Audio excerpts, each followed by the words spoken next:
Hey, it's Poisson invariance, V-theorem differentiate mathematical maestro and LaTeX linguist.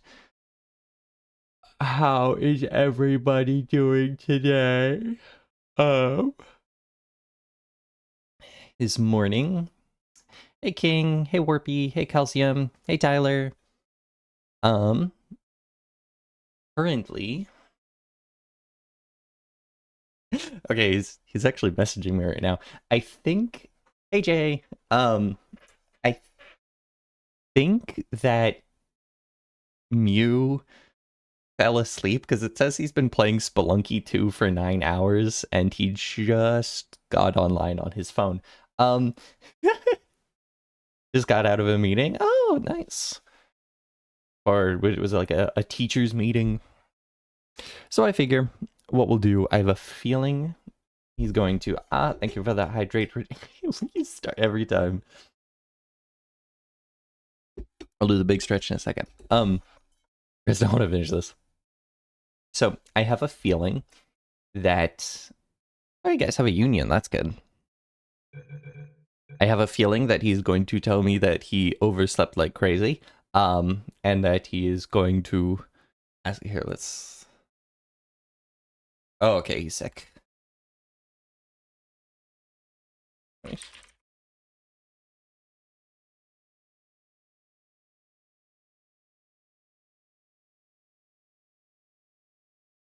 All right. So yeah, he is not feeling great.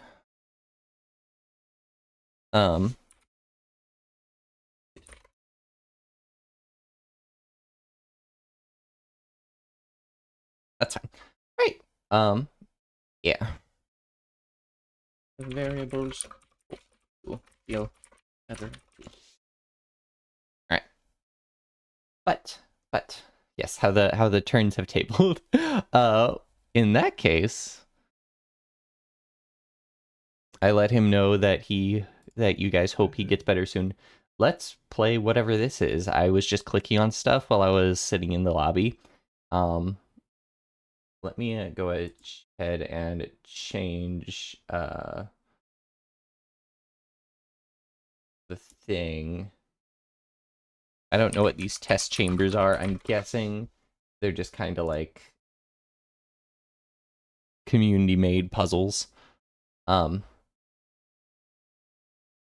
make a sacrifice in his honor.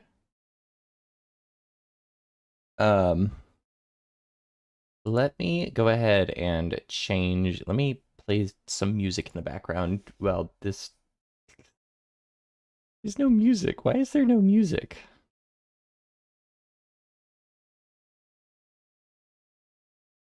All right, hold on a minute. Here, we'll play some very upbeat music. There you go. While I update the stream on YouTube.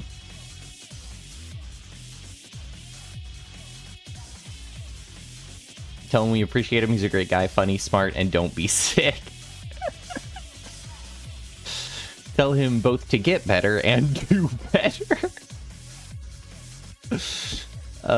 Portal to okay. Portal.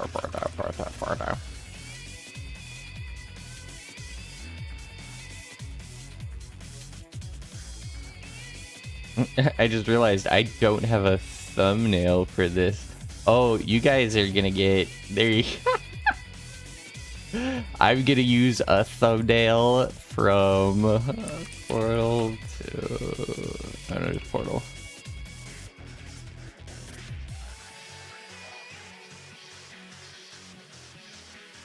There we go. Perfect. I updated the thumbnail to one from when I first played Portal 2.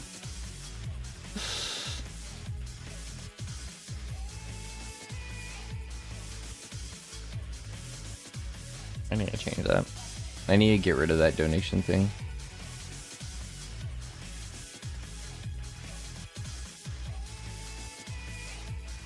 Okay.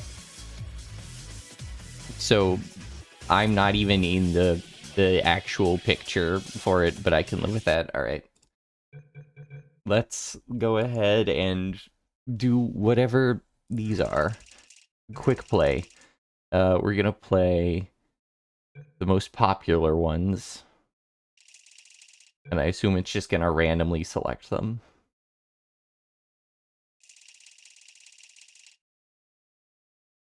Portal 1, but Portal. What? But make a sacrifice in Muse Honor. I think I already read that, but what will you sacrifice, Jay? Oh, that reminds me, Jay. How's your whatchamacallit? Your did you get that one position that you had like studied the languages for? This next test involves the Aperture Science Aerial Faithplate. It was part of an initiative to investigate how well test subjects could solve problems when they were catapulted into space. Results were highly informative. They could not. Good luck. Ouch. Oh, this is fun. But were you able to get that one position that you had like Oh, that you had like been studying the the different languages for. You've got a few small animals and a couple kids kicking around that you could use. What does that even mean? That's the most ominous sentence there is. Okay.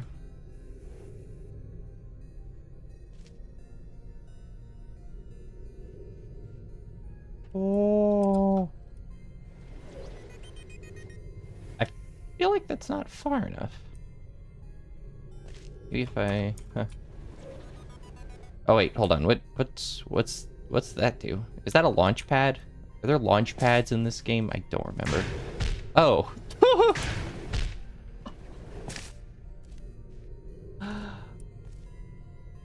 Ah. There's a big target. Isn't a broken analog clock technically more correct compared to normal functioning clock in a certain sense? It's correct at least 2 times a day. I mean, I never thought of that, but that's a really good point. Yeah, a broken analog clock is technically more correct than a digital clock. I like that.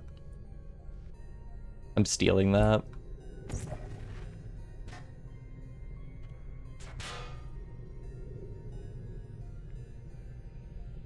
Ah, that's what we do. We have to, like, maybe... I'm still very curious what you meant about the... You have... What you said, like, about small children and animals that you could use, Jay. What does that do? Ah, that opens the door. Okay, I think I see what I have to do. Oh, I asked about sacrifice.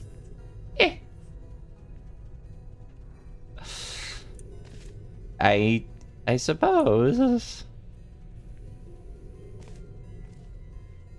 Okay, that.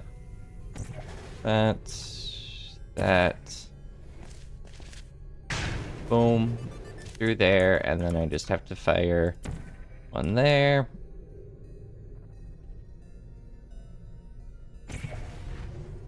Unless we could count for the error area. That's true. If we take into account the error of a digital clock and then account for that. What the heck happened there? Then we would be able to... That was fun. Next test chamber. Be able to get a more accurate digital clock. I'll descend, so the long and short is you didn't get the job in universe similar. Oh, cool. I am literally in the future. Okay, JJJ. What? All right, my assistant Greg tells me. But oh god, I hate the dialogue over what I'm trying to talk. I find the characters in this game much more annoying. Anyways, you didn't get the job, but you got an interview for something similar. Cool. Subject we have ever sent into a parallel universe, which apparently has nothing to do with time travel. Still exciting. Anyway, you should be seeing a test chamber in front of you. We designed it. Those backwater universe yokels built it, and you're to test it. Remember, you gotta let us know if it works or not. Otherwise, you're wasting everybody's time on 2 Earths. All right, get to it. That opens a portal slot. I wonder if I do that and then hit it with a portal slot and then close it. Portal slot does not stay active. Yeah, I hope same job, but the weekday shift rather than the weekend.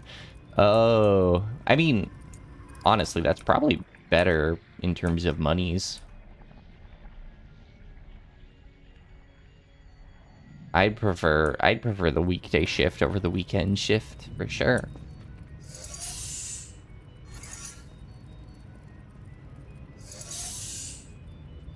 Oh, that reverses the polarity. All right, so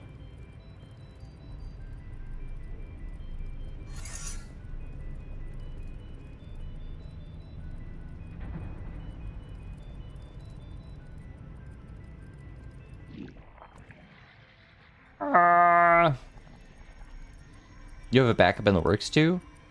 Oh, I mean, considering the current job market, I hope you're able to get it to work. Because Jiminy Criminy, it is a pain sometimes. By sometimes, I really mean all the time.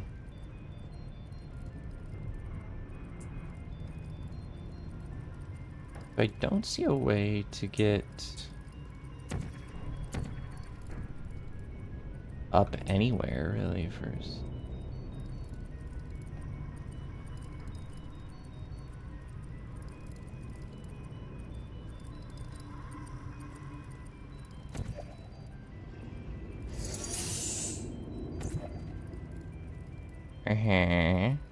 Okay.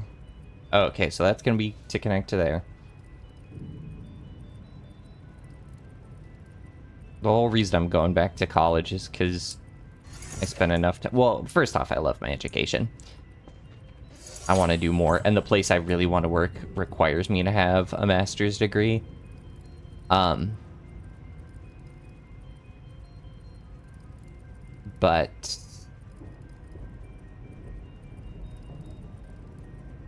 what do I do? Eh. Oh, hey, it's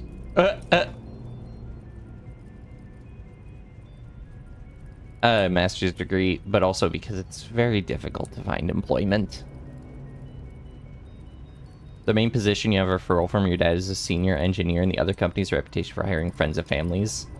Oh, nice.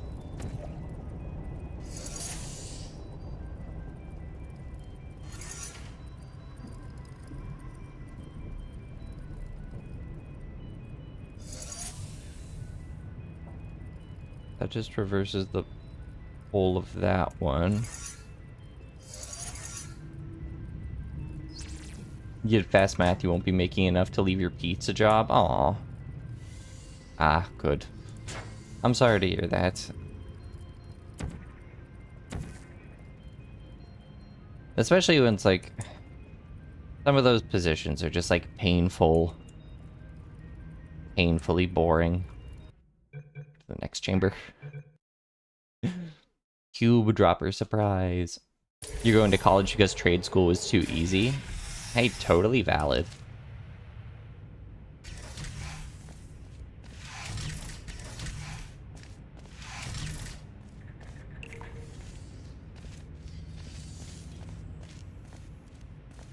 Like...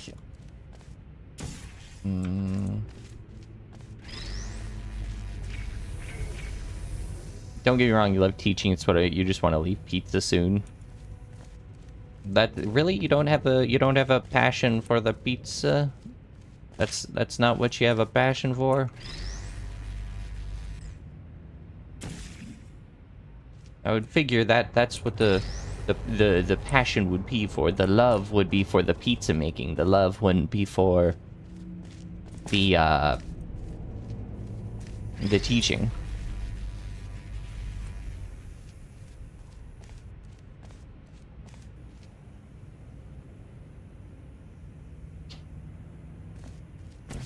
I see now the flaw in my reasoning here.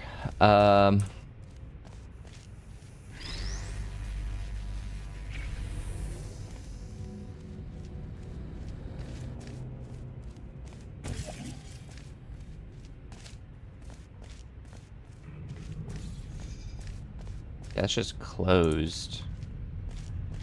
What?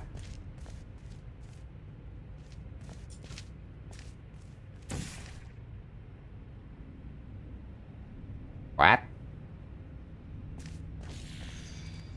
It makes sense to come to that conclusion with the name Calcium. I know, I don't mean to push those assumptions onto you. Your name Calcium? Oh, you must love pizza then. League of Legends question mark. I mean, like, not necessarily pizza itself, but like food. You'd want to stick with the food related prospect.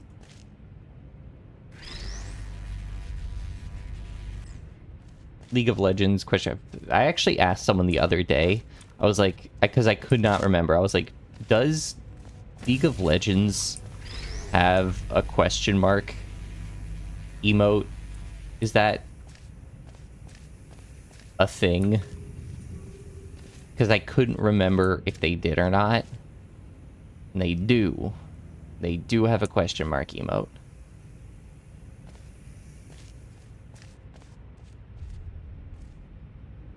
Because I was planning to use it for a video, and I'm like, I remembered like there being a shing, like question mark thing, and I could not remember if that was like World of Warcraft. Oh, if that was World of Warcraft, or if that was League of Legends. There's one right there. I did not. Okay, that explains it. Because I haven't played League of Legends since like 2015 or something like that. You want to go in the water? I mean, oh, man, that actually sounds really nice. I'll go to the pool.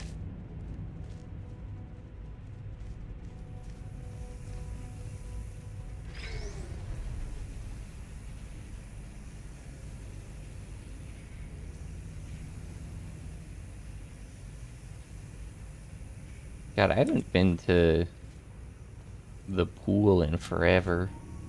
Or like the beach or anything. I'm not a huge fan of schwimmen per se. But what can I do with this?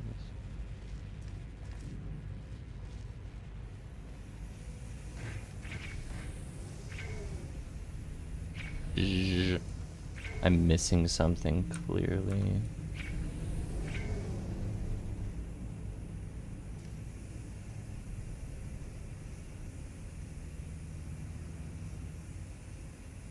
I'm not a huge swimming fan.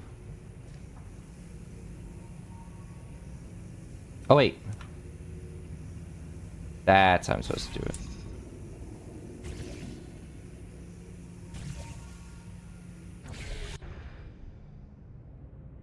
Oops.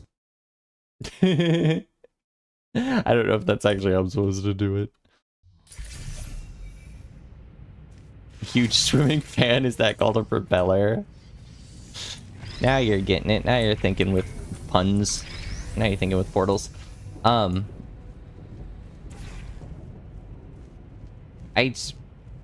don't know, man. Oh, wait. Oh, am I supposed to fire it through this? Oh. Okay, I see it. I see. I think I'm gonna take this with me just because I want a second box. You don't know how to swim, but in the water is cooler than out of the water. I know how to swim, but I'm certainly not good at it. Zero used to swim, like be on the swim team. She was good at it. She was a good swimmer. I lack any such abilities.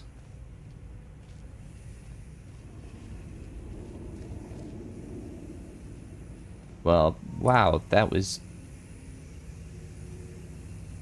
worthless. I've managed to accomplish nothing.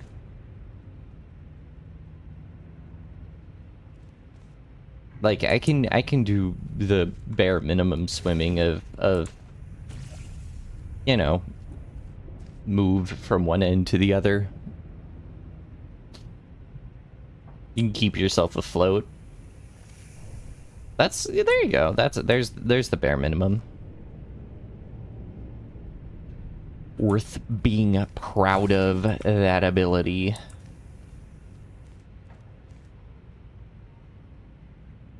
Worth being proud of the ability to to keep yourself from sinking into the abyss. I'm curious. Did that open that up? No.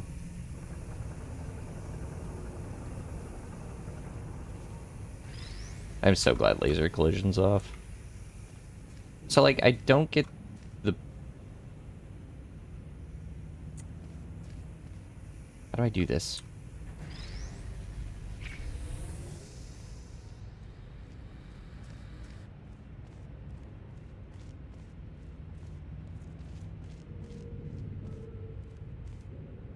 I am missing something very clearly.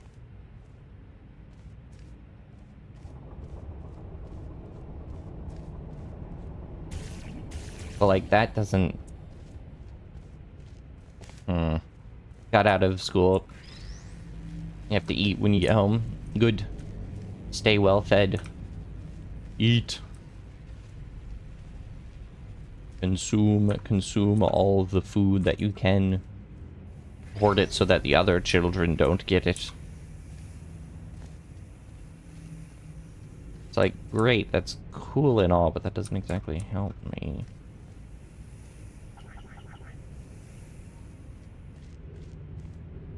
Next level. Cave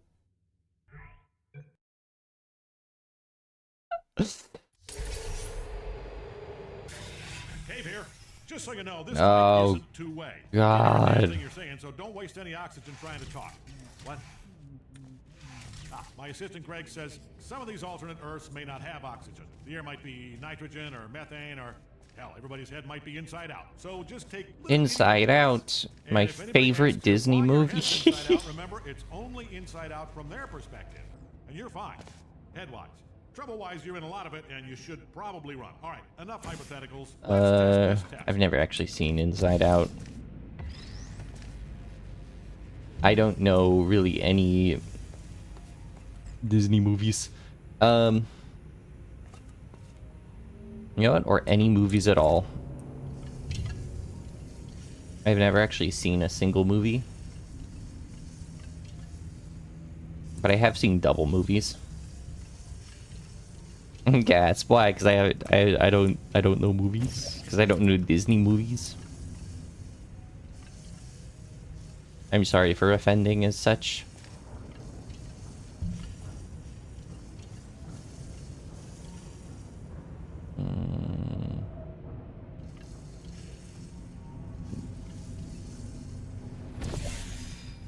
That's a... What? I accidentally clicked and then that happened. Oh, cool. I thought it was a surface. Ooh. What? It's when you put Subway Surfers on the side of the movie. There you go. That's a double movie. Wee. Hello. No, I have no idea what a double movie is either. I just said that. Oh, there's probably a laser button in... Where's a laser node? Somewhere where I fire that in, it travels through, it hits a node, it turns off that shield, and then I can access... Ah, there it is.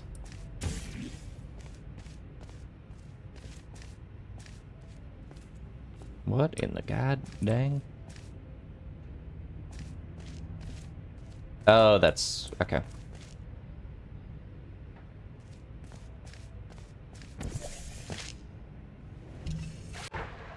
Monsters Inc. in the left eye, Spider-Man in the right ear. Right eye and right ear as well. When was the last time I... The air might be nitrogen or methane or hell, everybody's head might be inside when... out. So just take little itty bitty breaths. The last time I saw... Inside out, remember, it's only inside out from their perspective. And you're fine, head-wise. Trouble-wise, you're in a lot of it, and you should probably run. All right, enough hypotheticals. Let's test this test. How do I get through there? Why is putting Subway Surfers on the side of the stream a thing? I think it's like a... like an attention grabbing thing. It's like the jingling keys. Same sort of mentality. Like it's just jingle, jingle, jingle. Catches your attention. Kind of thing. Oh wait, hold on. I think that's how I'm supposed to do it. Is the idea like it's just keeps you focused. Need some jingling keys in my life. It's called fidgets. You need fidgets. What does that do?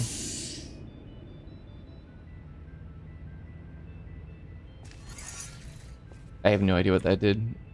Oh, but cool, we got a catapult. Ah, that's what that's supposed to do. Okay. So that's gonna catapult us back to safety, but that's also gonna be how we laser to open the door. Okay. That's not what I meant to do. You're really funny to get sponsored by Subway Surfers. Fidgets like those spinners, is that what they're for? Okay, Grandma.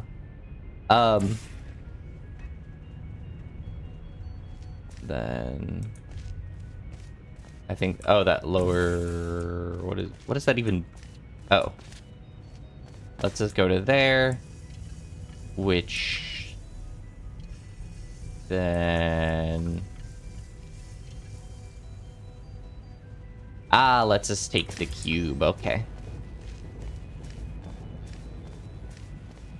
Like, you know, things to sort of mess with. I need some. Oh.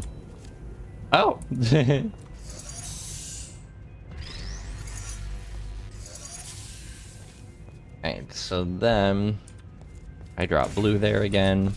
Go through.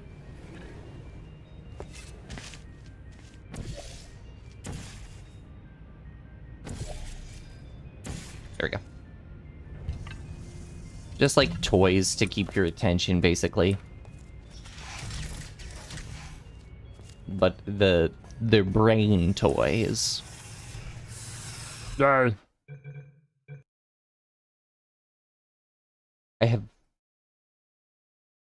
Listen, as long as there's no... Well...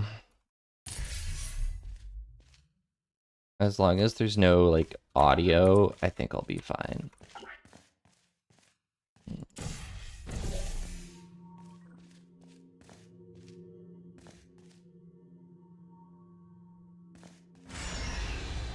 Audio as in, like, no people speaking. Then I'll be content to keep doing these.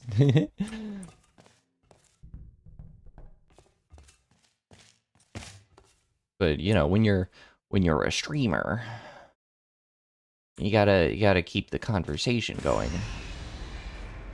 Which obviously means that if the game is talking over you, it'll be oh my god, the back rooms. Do you guys ever parkour? Have you ever done this? Have you ever like parkoured on chairs and like you just find a big room full of chairs and you just start like running on them like they're a surface? Portal 2, but instead of GLaDOS... By the way, I got myself in Portal 2, but instead of GLaDOS, it someone from B Theorem. I could get down with that. There you go.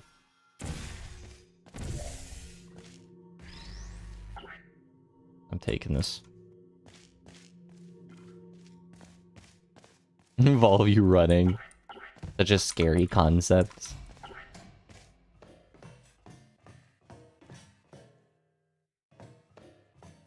I enjoy running. I don't do it enough, but I do enjoy it. Okay.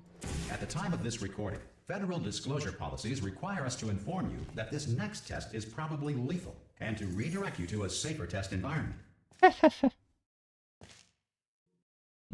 Okay, so we'll need a companion cube. There's a companion cube. Ouch. Yeah, that's how I do it. Uh-oh. Uh-oh. Guy. Uh-oh.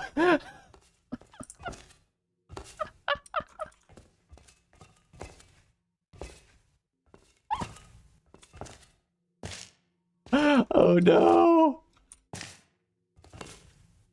I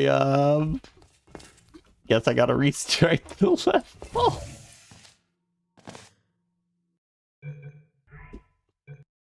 Oh, that's awesome. Oh my god, I have to go all the way back to here. Oh my god, the minor inconvenience. The minor inconvenience. I cannot stomach this.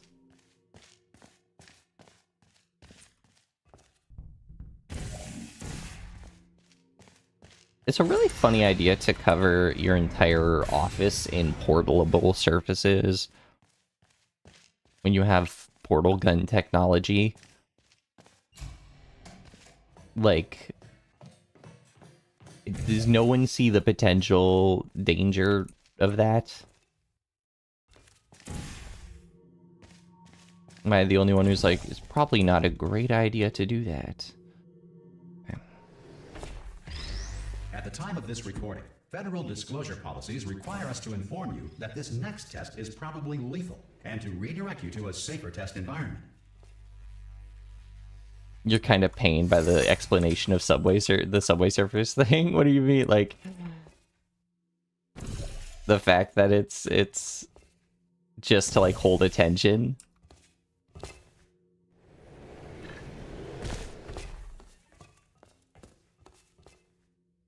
Oh, I'll see what we're supposed to do. I'll see what we're supposed to do. I think, at least. Oh, wait, no, there's literally arrows telling me I'm supposed to... What?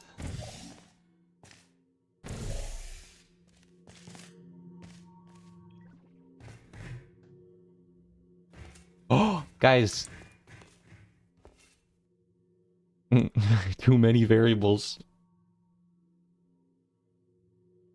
White collar, it gives a sense of... I mean...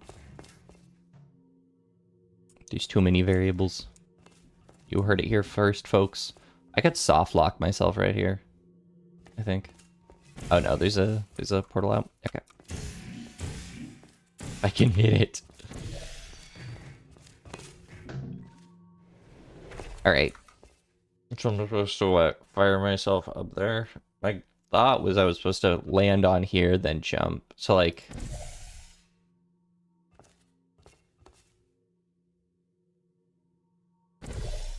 Oh! Okay, hold on. Let's try this.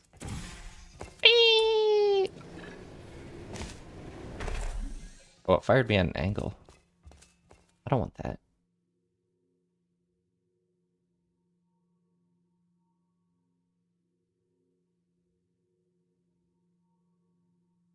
I don't want that at all. Am I? Oh, wait.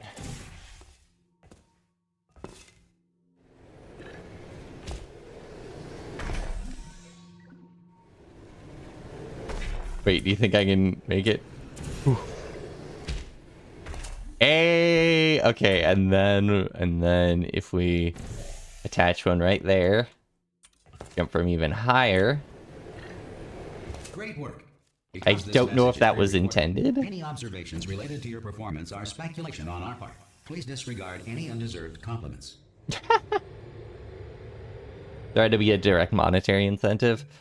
No, people just it's all, I mean, in a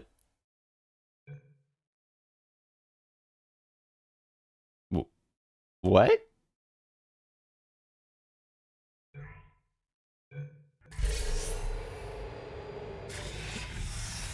Anyways, I mean, technically there is a monetary Please incentive continue into the next test chamber. in the sense that It involves deadly lasers and how test subjects react when locked in a room with deadly lasers. there is a monetary incentive, but it's indirect. Well, have fun soaring through the air without a care in the world. Because instead it's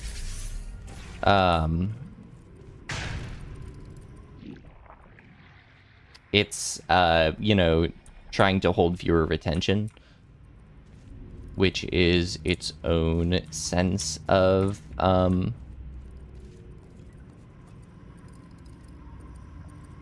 what's the word?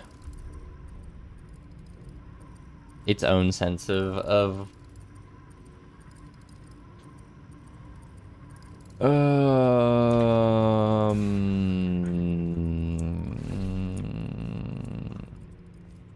why can't I think? Own sense of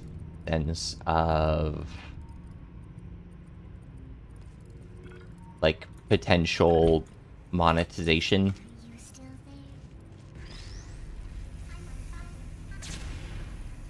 Like you still do get a monetary benefit. It's just indirect. Own sense of sense of sense of sense. Correct.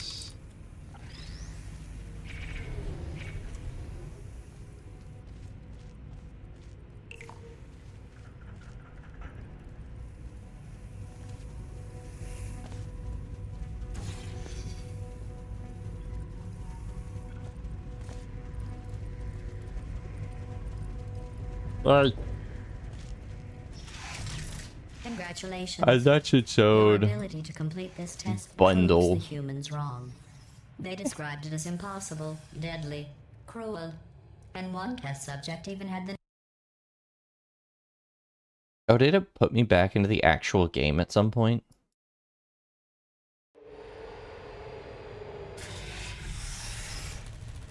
Am I in the actual game?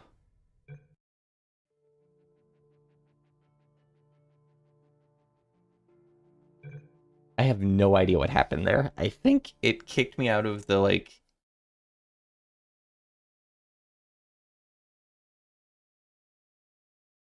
out of the... what's the word? The community test chambers, and then just put me into the single player mode? I'm not sure.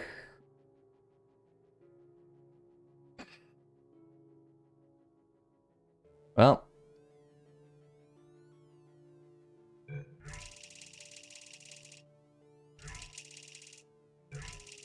back to doing this because I have no idea what else I was gonna do. Like, I got nothing else planned today in terms of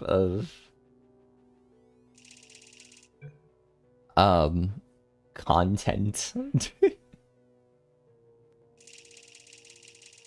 and stuff planned for after stream. Hey, editing I gotta do. Okay. How do I skip this? You did it. Oh, I almost forgot. When you go outside the testing courses, the only way I can retrieve you is to violently disassemble you, then carefully The only thing you have planned today is sleep, but that's for later. You don't feel pain. At any rate, you don't have a way to communicate that you feel pain.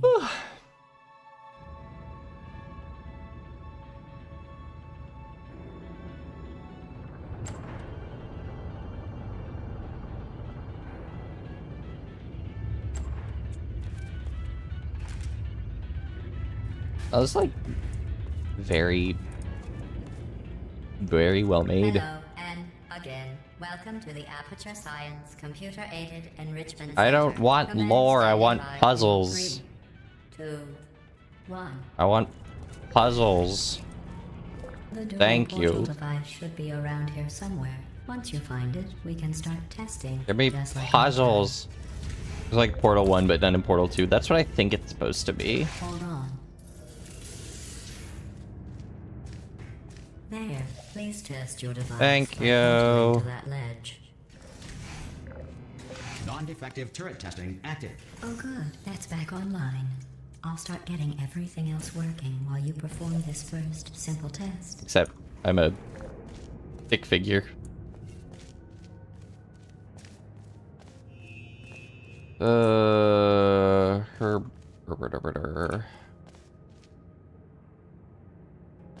Well, I do enjoy Portal 1 more than Portal 2, so this might actually be enjoyable.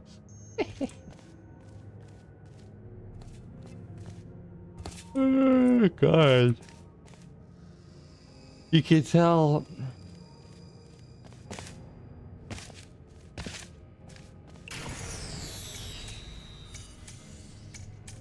Oh, that's kind of fun, actually. You can tell how invested I am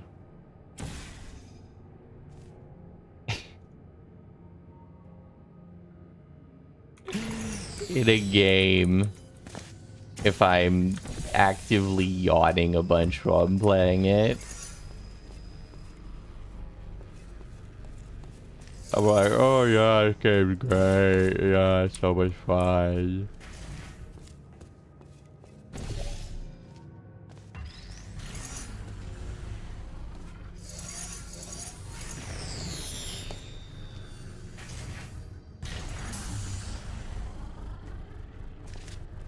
It's not even eepiness out of eepiness. You should pace yourself, though. We have a lot of tests to do. It's just Portal 1, but even more. Portal Extra. Thank you. Portal Additional. You yawn a lot. Chronically eepy. I'm ready.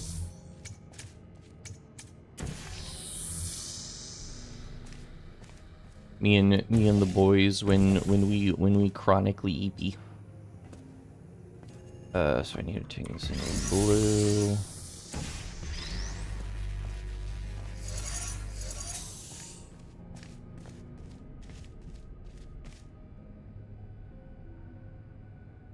Wait a minute.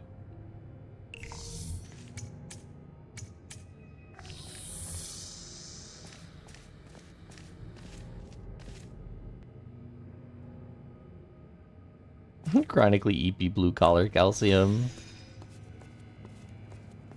Cursed to forever be eepy.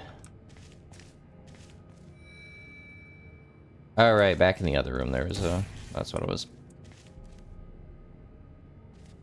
Okay, that's what it was. Alright. So we're actually going to go ahead and destroy this. I can come in... Alright, I can come in here, turn this off. Drop that under this, drop that under here. Put this on here. And then... we come in here. We turn off this, we hit that there. We turned off again. We put that there, I guess. No. Yeah, that works.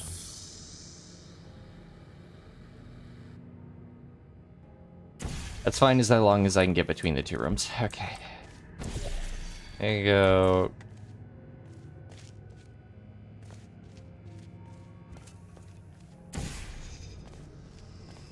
That turns that off to be good. I can come through here and then I hop through. Wow. Puzzles galore. So many a puzzly diddly do crap. Okay,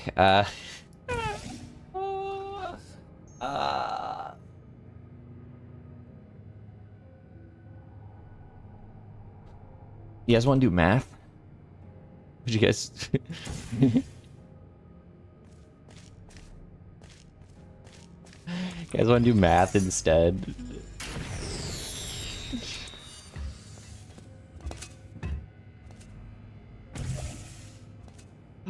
Oh my god. Alright, hold on. I'm gonna solve this. Just really quickly solving it. Solving it out of pure spite. Just solve it. Out of pure irritation at the fact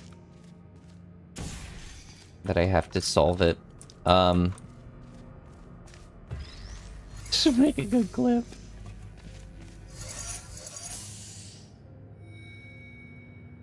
Unfortunately, I mean, well, true. There we go. Alright, we did it. Oh my god, there's more. Right. Okay, the door's right here. Let me out.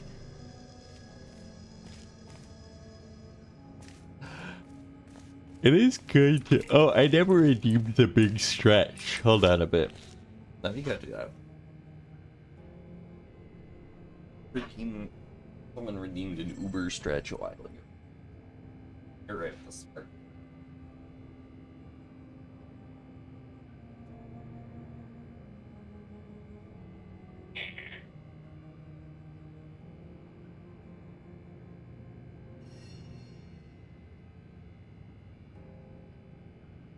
Nick.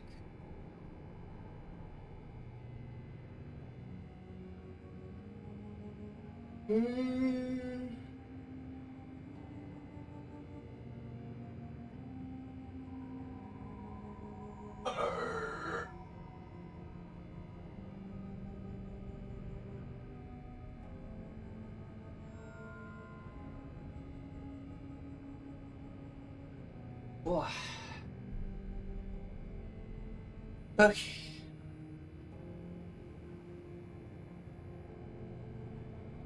I'm trying to get kids hooked on math. I mean, really, yes. Get everyone hooked on math.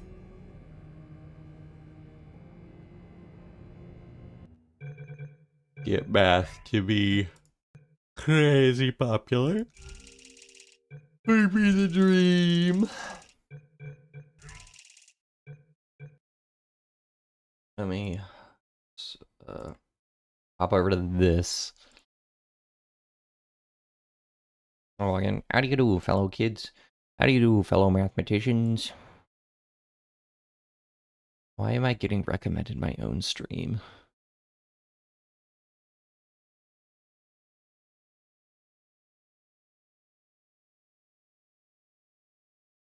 But I mean, I would like to get people hooked on math in general. But I want a monster. It's all starting to add up. So, I mean, the whole point is edutainment, SciComm. If I can be entertaining and provide scientific communication, then people will get hooked. People will stay interested, be invested. It's the dream. The dream. Keep people hooked on mathematics because it's enjoyable to problem solve.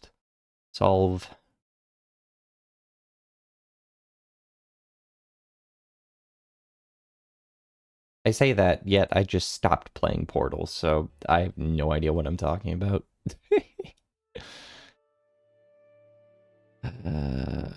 Final Fantasy music might be a bit too sleepy. Let's do SMT music. Alright. So for the third time, or the Edgelord, you got recommended a video on how to count to 31 on one hand. That does sound cool. 1, 2, 3, 4, 5.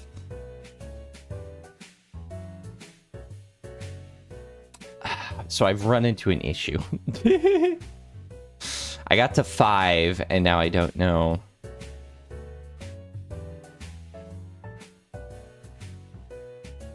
All right, let me try it again. 1, 2, 3, 4, 5.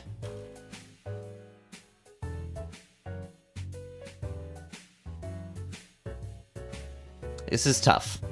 This is tough. All right, let's switch up. What's happening? We are going to shift away from Portal. I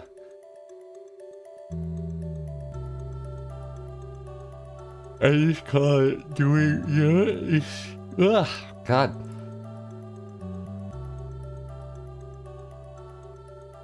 Let me just change the name of the stream to... Wait. Free space. Oops. Free space. Doing anything at all. I have no plan.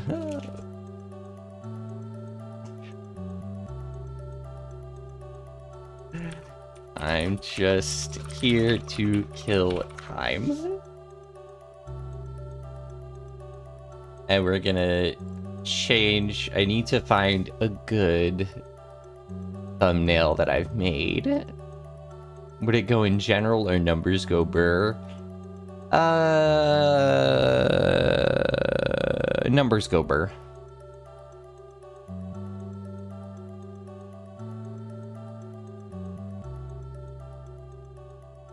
Hey, Cowshoe boy.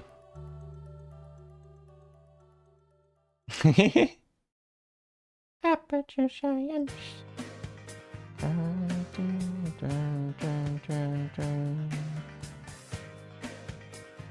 I'm trying to find a good image I have saved for a generic thumbnail.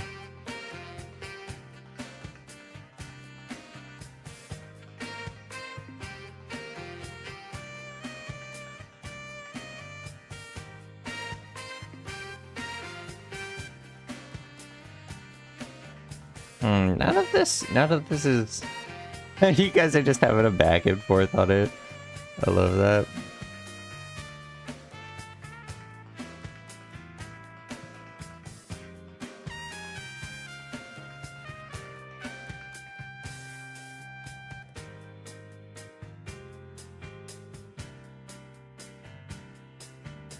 I have one that's just called Stress Test Do Not Watch. That could be... That could... You know what? That's gonna be the thumbnail.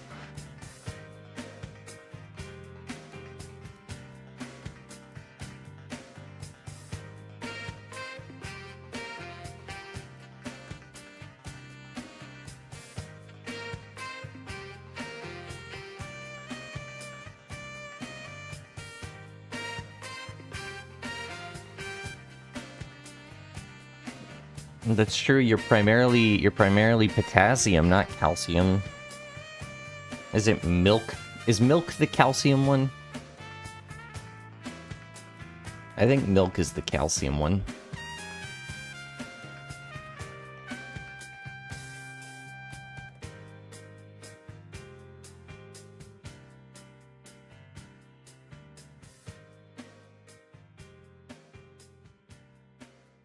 Good looking out. I have a cup of milk to go along with it.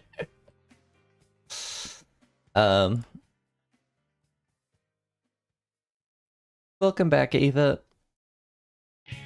Ugh.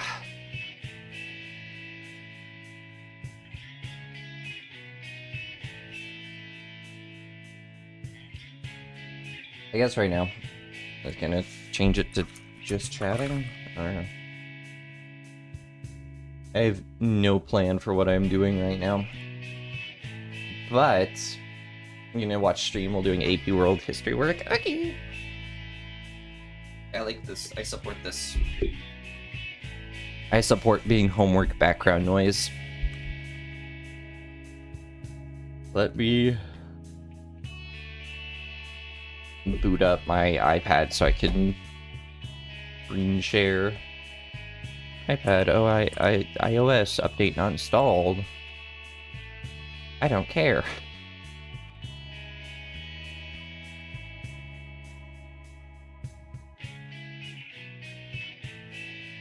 Screen sharing. Okay. Hey, Kikaro.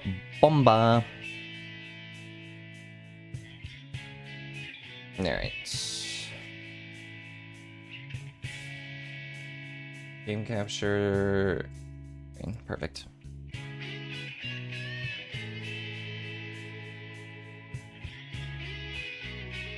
Now, another kill. What do you mean? Kill time. It's a bit different. What would... I was thinking about something the other day. There you go. I'll just ramble it. I'll just yap at you guys or at my generic thoughts. Hey, Lena. We're gonna kill the concept of time. Yes, we are. So, you know how we have 3 dimensions? And then time, we could be a 4th. I mean, that's something I like kind of conceptually, is that you can do... I mean, not even you can. What we do all the time is...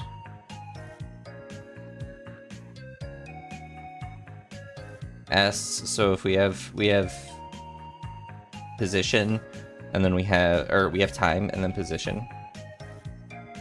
What games do I like to play?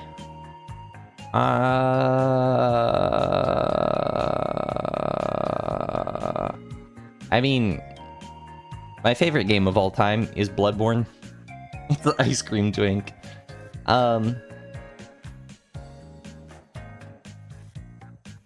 Not Portal 2. Yes, I'm not a fan of Portal 2. I like Portal 1. We were playing Portal 2, and I just got so bored immediately. It was supposed to be a collab, but unfortunately my collab partner got sick, and so... I was like, yeah, I'll do some solo Portal 2, and I was just like, oh my god. I think you gotta be in kind of the right headspace for it. Don't listen to... Wait, why? What did I do? I recently been playing through the Yakuza pirate game. So recently I played through Silent Hill F, and it was so depressing. It's really, really good. It's really, really deep and very well made. Like the levels of but then there's a Yakuza pirate game. I will get to that in a moment, don't worry. And then I needed a tonal shift. And so, yeah. The Yakuza pirate... What's it called? Like Yakuza, Like a Dragon pirate in Hawaii or something. And it's about Majima, where Majima... yeah, exactly. Majima, gets amnesia and ends up in Hawaii, and then he becomes a pirate, but he's like sailing around on like an actual like old-timey pirate ship as a 60-year-old man. It's been very fun, and the tonal shift has been very goofy, where you're fighting people with you're fighting like everyone's just pirates for some reason, and you're like, I just got to Honolulu. Like, you go to Hawaii, like regular Hawaii, you know, regular streets, and then there's also just pirate stuff happening.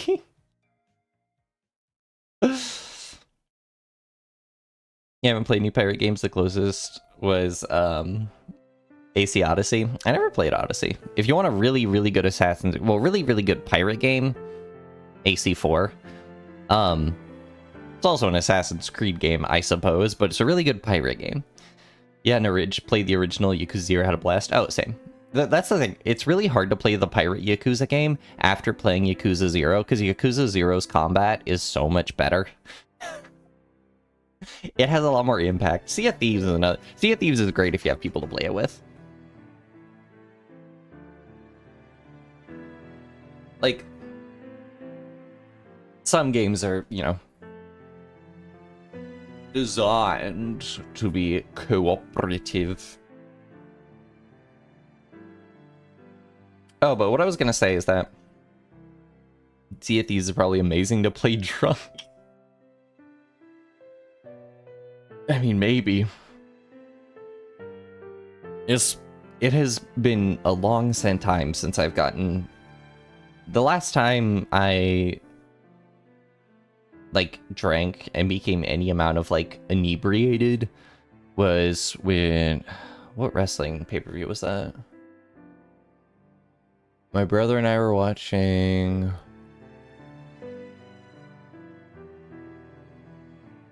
I don't even remember.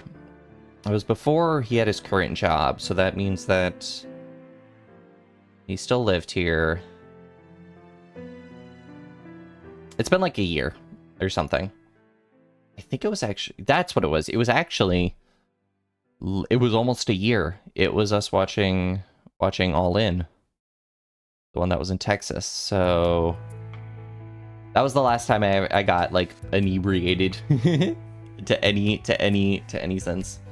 Don't drink in math. Actually, I know a guy who frequently drinks in maths. He also has a math degree. And believe it or not, his name is not Aleph Mu, although I'm pretty sure Aleph Mu also drinks in maths.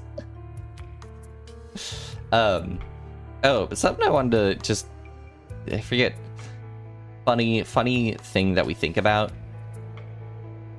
or that I never think about, is that this is, in a weird sense, a scaled down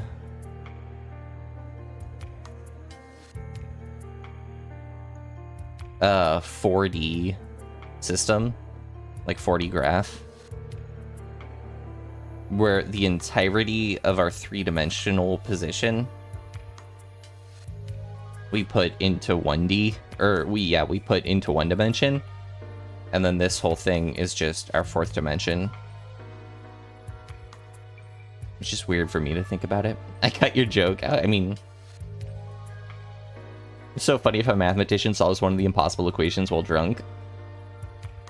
I mean, it wouldn't be crazy for someone to solve something like that while on, like, maybe something like hallucinogens, because those can, like, sort of get you thinking in an unusual way.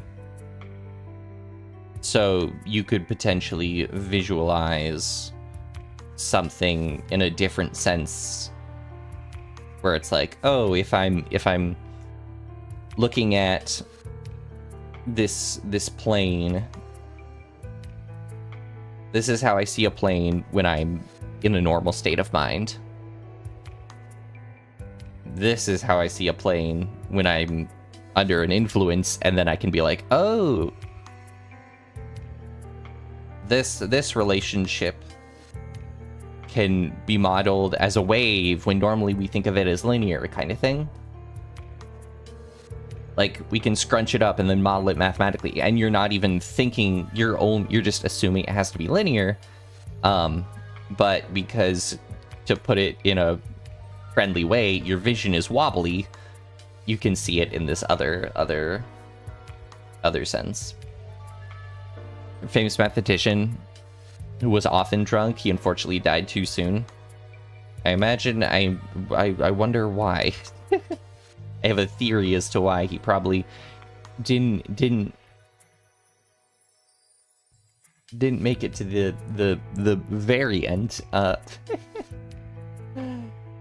We don't incentivize drink. I don't incentivize drunk mathing. I promise. All right. What are we going to do? Oh, what was the other thing I was thinking about? Mathematician theory. He recently started new meds. It hit hard mid-shift a few days ago. The trap felt like it. That's not uncommon. Like, I remember when I started anxiety meds, they took a bit to kick in, and then after about the first week, they were, hey Zeno, after about the first week, they made me a little bit goofy. They, one might even say, kind of mimicked what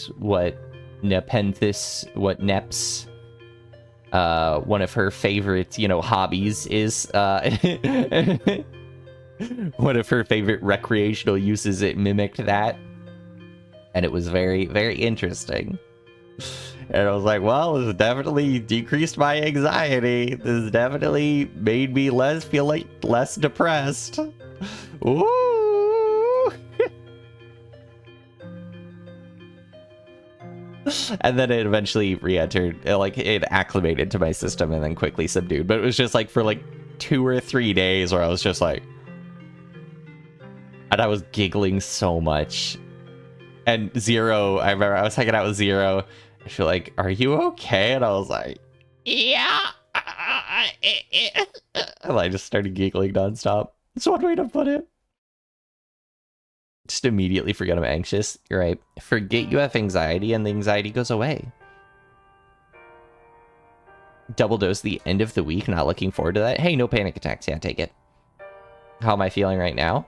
I'm good. Do you like compass and ruler constructions? Like carefully architecturalizing? It's my beautiful drawing. What do you mean by like compass and ruler constructions? I mostly work on an iPad, so it does it for me.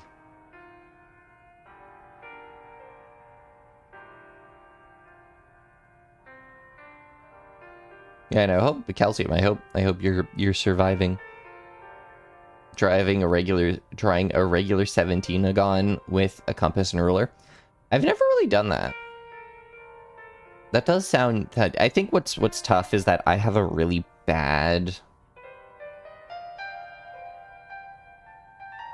Like, this saves me so much work because I have a really bad. Like, if I were to just try to draw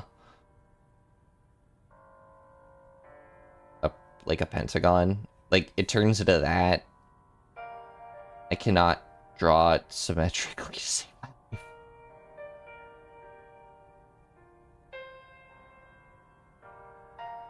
I can't draw that symmetrically to save my life. So that's why like labels when making graphs are always very important to me, and also why I really like drawing on the iPad, because like you could even see initially that is so messed up. But then when I want to be like, okay, let's go ahead and plot some functions. Oh, like that's horrible. There you go. Then I can start to look at that. Oh, look at that beautiful plane. Look at that not horribly looking plane. But as long as I just be like, okay, that's, you know, f of x, y. You'll have to believe me. Yeah, I don't match your drawing powers. Using only a compass and a straight edge, you cannot construct friends. I can.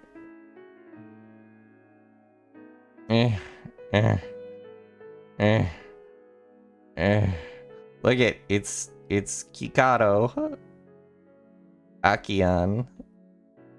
I did it. If it's a plane, why isn't it flying? It is flying. Look at there's a distance between the XY. Look at.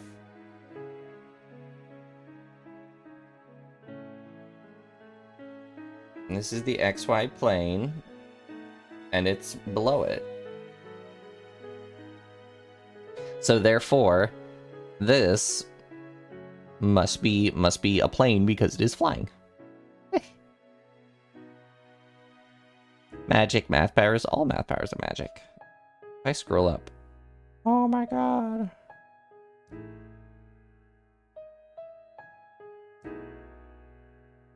You forgot that your arm is like 1 centimeter and your leg is like I centimeters.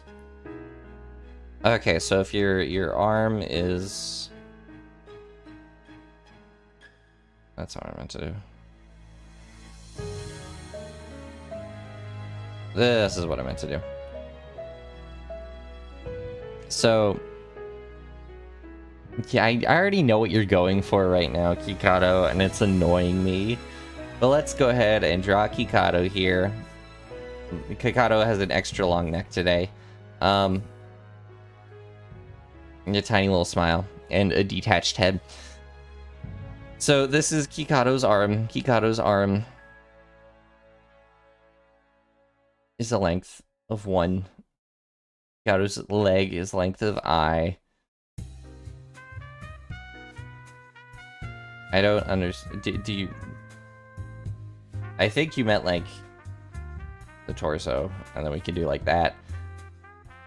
But regardless, I'm not drawing the stupid triangle. What units are you working in? Dollars per hour.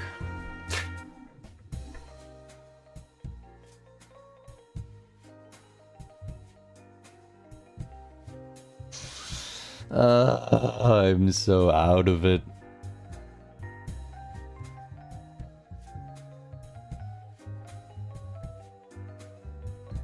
Does anyone remember what I was trying to remember this the other night.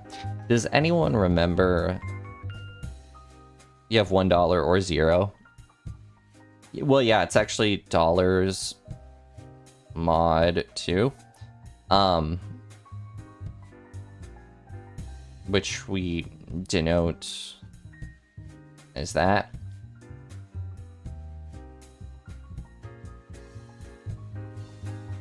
And so I was actually talking to someone the other day, my friend, about having favorite numbers. Having favorite numbers from 1 to 10. And they listed off their favorite numbers, and their top 4 were 2, 4, 3, and then 9. And I was like, but that creates this can create potential controversy if you have favorite numbers, you know, from 1 to 10. So if you exclusively work in Zmod 2,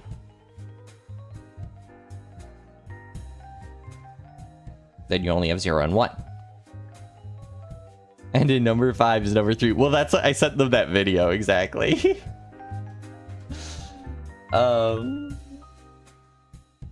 There's there's actually a sequel to that that person made. But if you just work in Zmod 2, then you just have 0 and 1, which are respectively the additive identity and the multiplicative identity.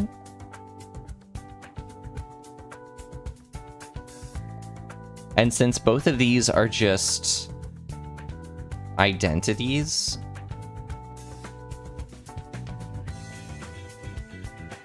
we can go ahead and say that they're not like behaving like other integers are. And therefore they have their own unique identifiers and are both equally special. And so it doesn't incite any conflict if you just work in Zmod 2.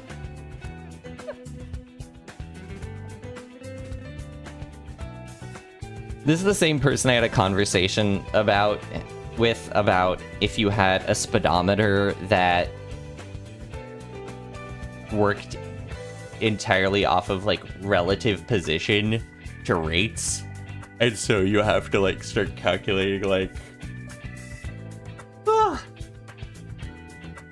you start having to calculate like trig functions in order to figure out how fast you're going at certain instances with relation to certain people. But specifically like in relation to the rate of the tire and relation to how far away the person was. Good job, Ava. Good job getting homework done.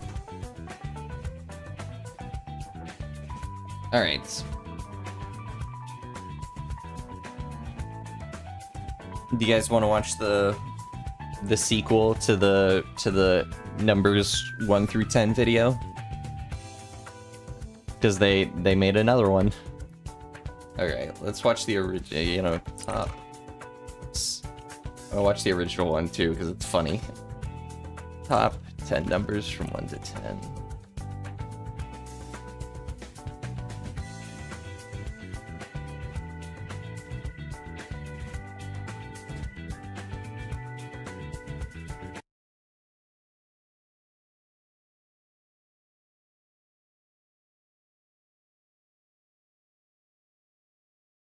Hey everyone, it's time for another Top 10, and this week we're kicking it old school with a classic that is back kick, Top 10 numbers from 1 through 10. Starting us off at number 10, it's number 7. At number 9, it's number 8. And at number 7, it's number 9. But look out, 7 at number 6, it's number 4. Quick recap, because number 9 was number 8, which you'll need to know the context for this next number because it's number 5 for number 4. Right, okay.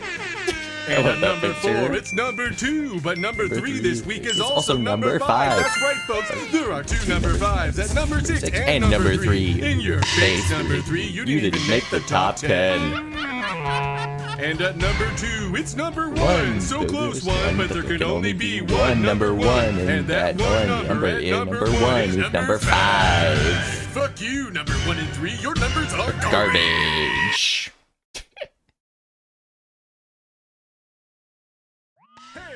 That's right. It's time for another top. Alright, so here's this one. This one is way longer, and it's even worse. So let's watch. Hey everyone, that's right. It's time for another top 10 numbers. And this week, the things that are happening in the world have affected the rankings. Boy, that escalated quickly.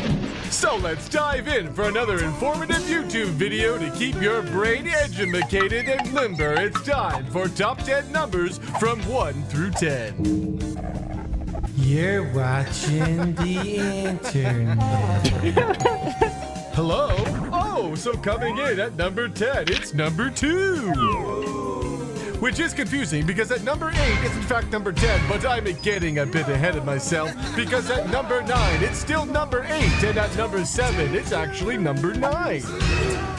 Interesting. Top 10 numbers is a great video to keep watching. Oh, shoot, no, we skipped over number 8. Top 10 numbers. But I think I've already informed you that it's actually number 10. Yeah, we said that earlier. Numbers. I'm keeping But to up. keep things in order, let's again go over that number 7 is still actually at number 9. Which Right. of course means, if you're paying attention, that coming in at number 6 is in fact the number 7. But I really like 7. All right, class, it's All right, time so- for a pop quiz. How? What number came in at number 8?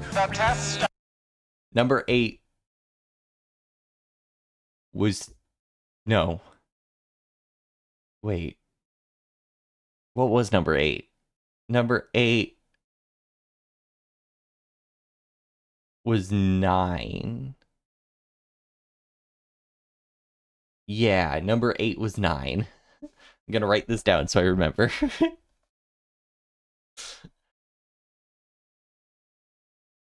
Because number...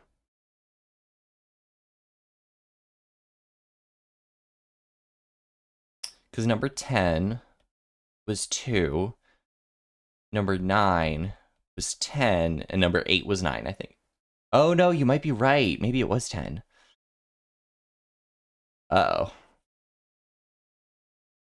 No, you're right. 8 was 10. 8 was 10. 8 was 10. You're correct.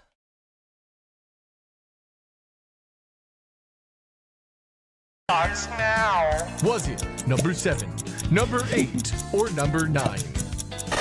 Stay tuned for that answer. But hold on! We are getting reports that the number 6 ranking needs to be updated to number 9. Oh. Because apparently that's the 6 number. But not in my Christian Top 10 video. Get that smut out of here, pal. The test is over. Please put down your pencil. Alright, let's see if we were right. All right, time's up. Did you guess number 10 for number 8? Hey, good call, Ava. Because if you did, you win access to the rest of this video. And if you guessed wrong, please click on another YouTube video or pay me money because watching past this point is piracy. Army mateys. All right, and at number 5, it's number 1. Still going. Sorry, 1, but there can only be one number 1, and that one number is coming up later here on Top 10 Numbers from 1 through 10. And at number 4, it's surprisingly number 3. Wait, we didn't even say what number 5 was.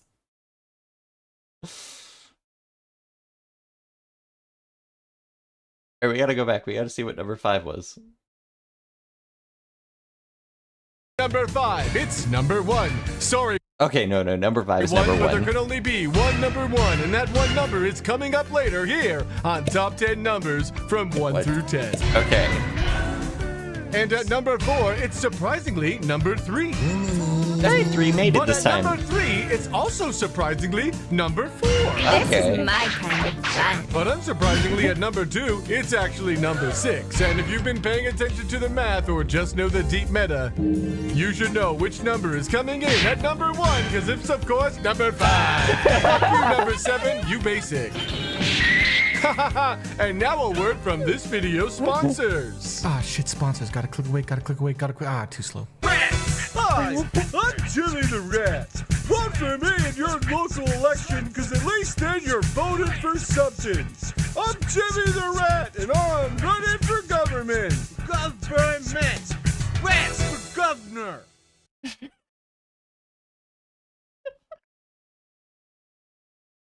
Well. Number 3 with the comeback. All right, yeah. All right. That's good. That's a good. What? Send the transcript to AI to see if it can figure out the ranking. You wonder how many mistakes the voice actor made for it? Probably quite a bit. Listen, reading a script, especially like that, not easy. It's not easy to, like, you have to do it, and you have to do it within a certain number, like, without losing your breath, kind of thing. So, taking breaks or breathing in a way that's not, like, audible. Rattata is a number in Pokemon. I'd believe it.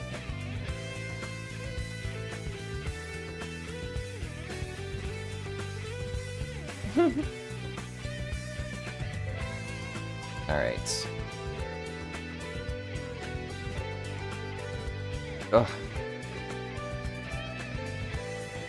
The nice thing. Alright, so we wait, when I did a new page, I did jump all the way down there. Oh, that's beautiful. We're gonna leave that. I want this to stay in existence. I'm hungry. What would be the ideal food to consume after this stream? Is mayonnaise a number? I haven't seen much SpongeBob. They offer banana and milk. I see. One banana and one milk, please. Sorry, we're out of bananas. I do have milk though.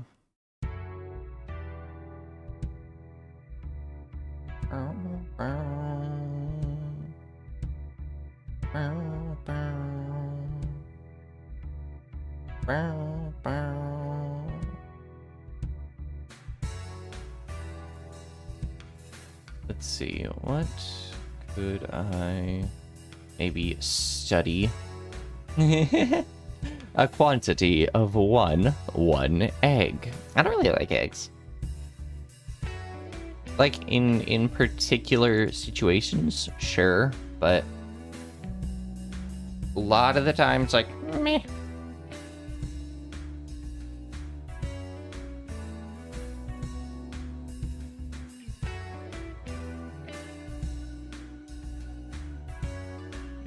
I'm curious, where did I leave off when I was doing these triple integral examples?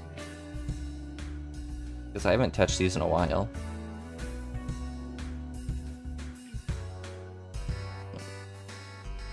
Alright.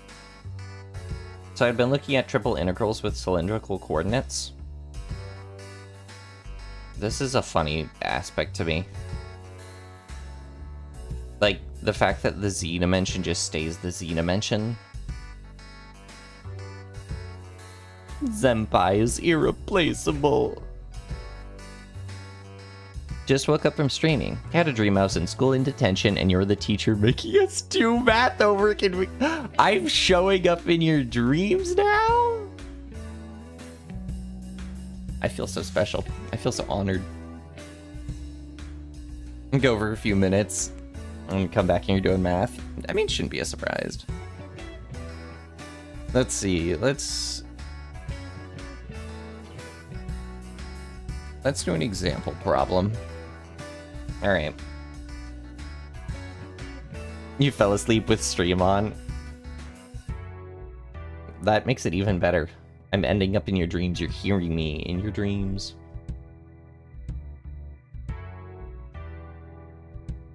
Do you think I have do you think I have an ASMR worthy voice?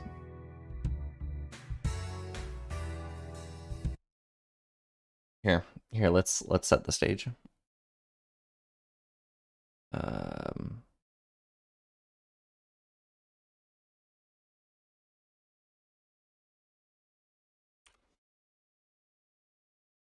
Let's set the stage.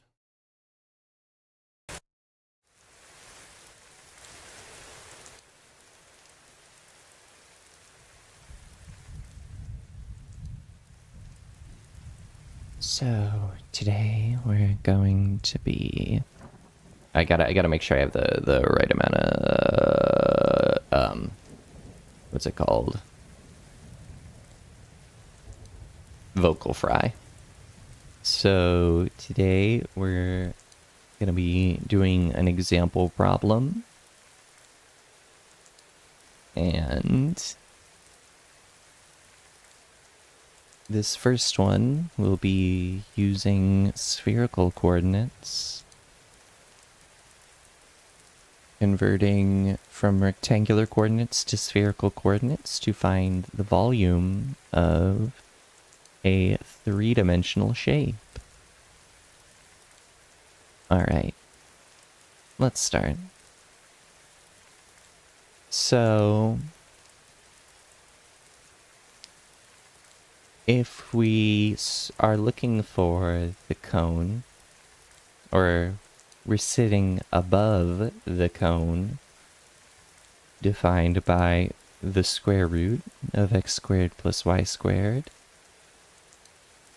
and we're below the sphere of x squared plus y squared plus z squared equals z. Okay? Hold on, let me just get a drink of water real quick.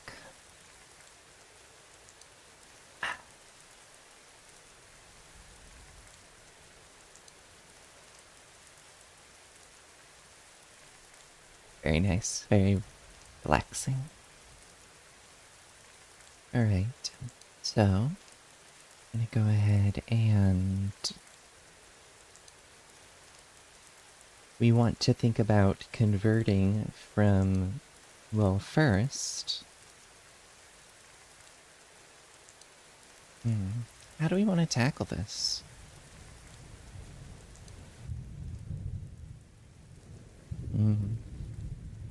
Oh, it's stormy out.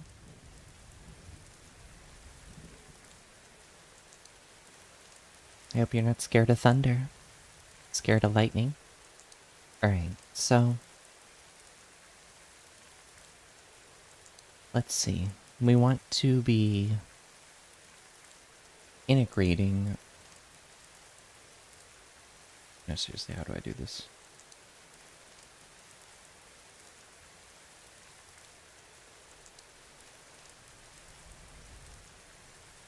For the equation of the sphere and spherical coordinates, S0 equals. Oh, this I didn't actually know. I'm gonna copy and paste this one. Chipotle.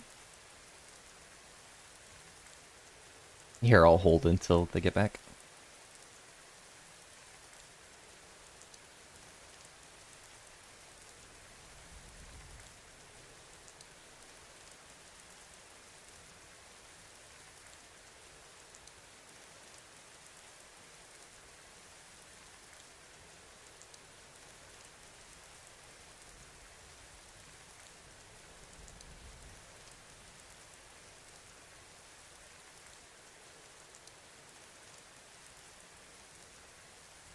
We're still holding. Give it a moment.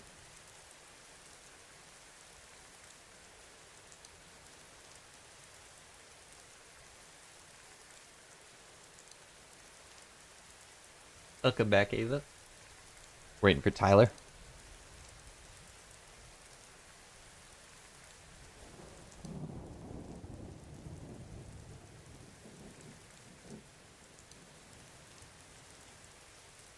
Welcome back to Poisson's Studying Center. Here we're going to be studying a few different things. Starting with triple integrals. So if we look at this sphere,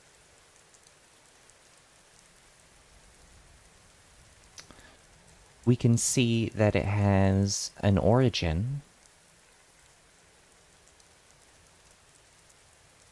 at the point 0, 0, 1/2.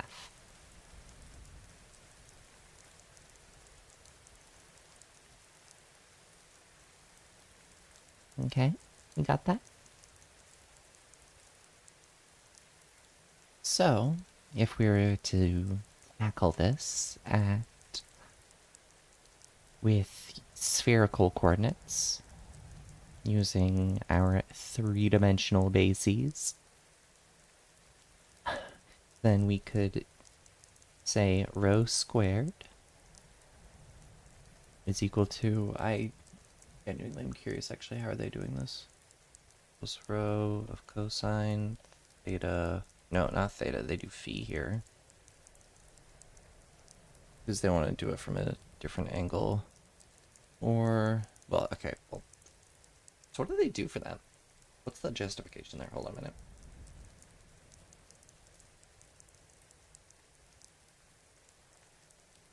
Oh, I'm getting a spam call. Here, do you want me to change it to actual music so you guys don't fall asleep? Here.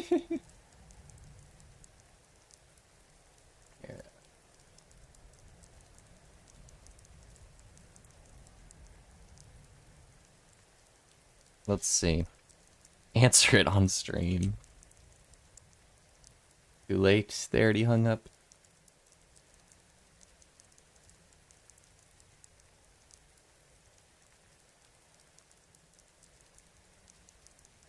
Oh, I know how to keep this up.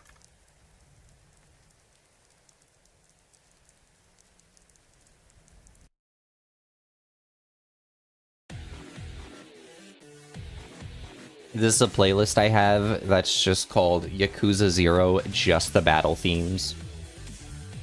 Talked about math on the spam call, that would have been great.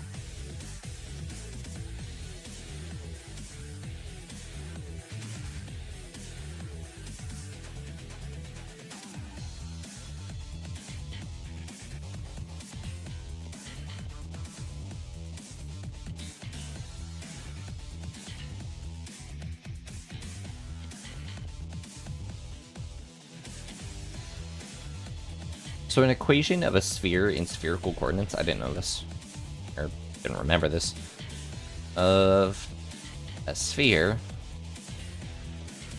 in spherical chords is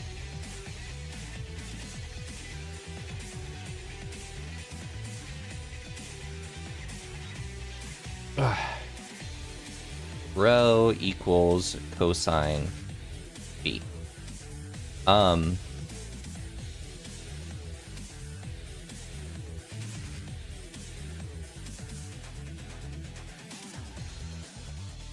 Where we determine our spherical coordinates to be denoted as phi theta, or rho theta phi. Okay.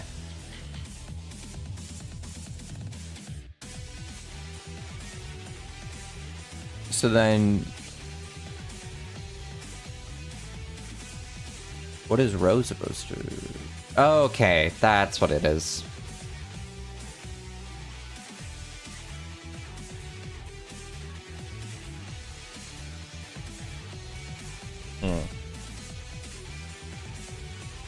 I'm a bit confused by this, actually.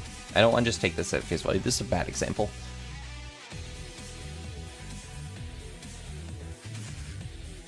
Okay, that's why I missed a section.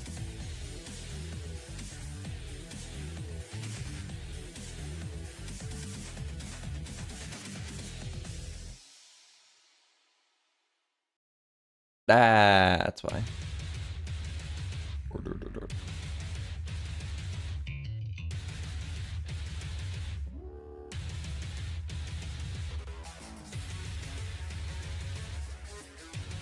Oh, because I was thinking about cylindrical coordinates. I went to spherical coordinates. I skipped. I was like, what? Where are they getting this? That's why.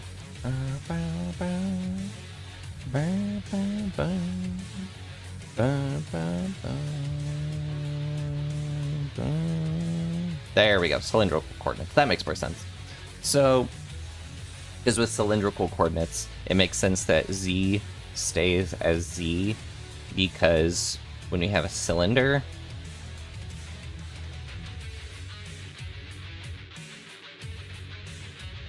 on our cylinder, perfect, we define this with polar, but then we still have to define the z-axis linearly, or like as z. That's my excellent cylinder. Z stays as Z because she isn't A. That reminds me, I want to do... Are you guys familiar with numerology? Numerology? I think that's how you say it. It's essentially assigning graduated cylinder. I hope it graduated. I'm proud of it. It's essentially in the same way that astrology assigns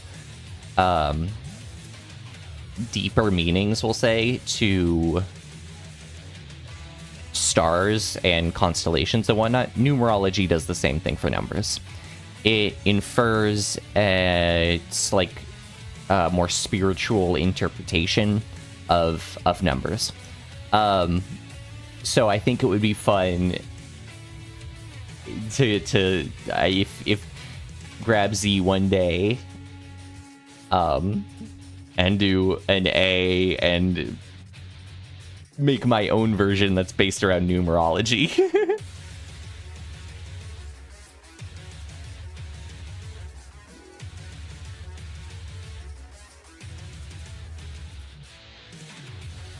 Perfect idea for an April Stool stream. I agree. Bad 6-7. Bad 6-7. Alright, so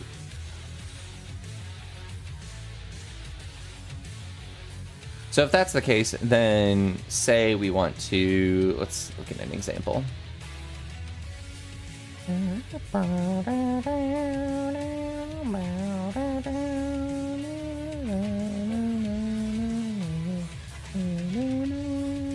Man, I love Yakuza 0 so much.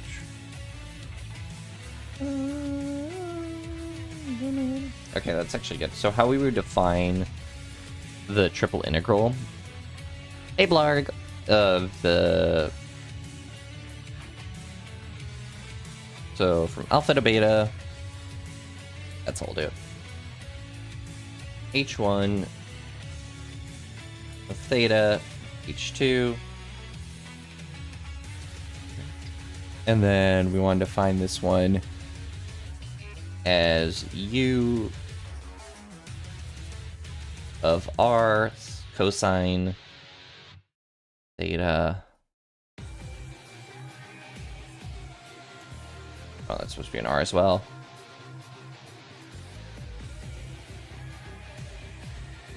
What fight is this from?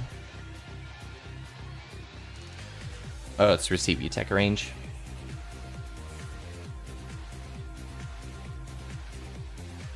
Hey, cheese.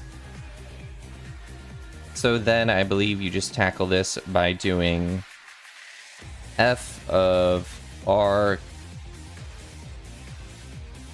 So if I wanted to convert to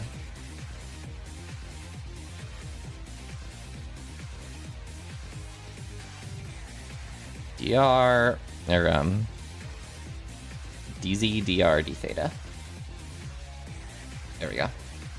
So that would be if I wanted to convert to, welcome back, Kikado, to cylindrical. Let me grab this triple integral in.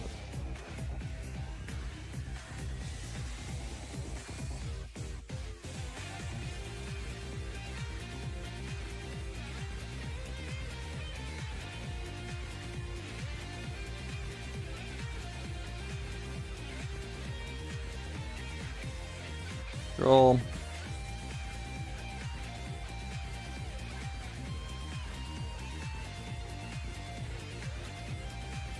I don't remember what fight this is from in the game. But my god, do I love it. Okay, now let's do an example. So say we have the paraboloid z equal, so we want to find the volume.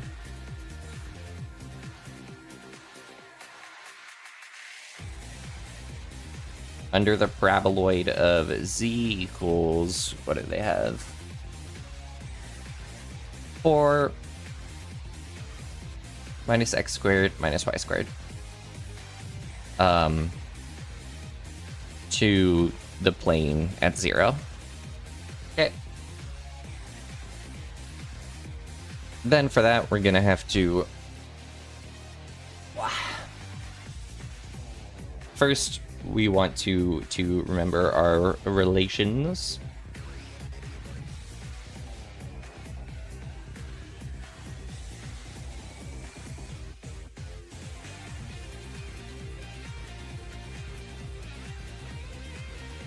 It's the other thing where it's like the other Yakuza games just don't have as good of music as Yakuza 0 either. Like, why is Yakuza 0 just so good? It's so hard that that's the first one I played, and now every time I've tried a different Yakuza game, which consists of like 2 or 3, I'm like, meh. It's like, it's hard to be as invested. Like, I tried Like a Dragon, and it's fun, but it's like, it doesn't hit the same.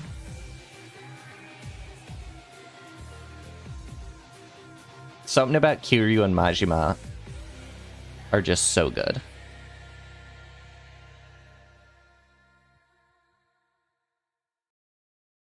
Okay.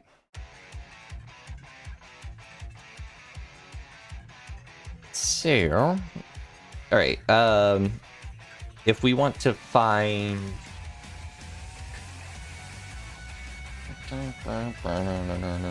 well, in this case, it actually works out pretty well because z stays as z, and so we can just say that z is equal to 4 minus x squared plus y squared. So that's 4 minus r, and we know that another bound is the plane of 0, so we can find the bounds for z. This is something I really like about parametric, is having to redefine the bounds and rediscover kind of the bounds based off the situation you're in.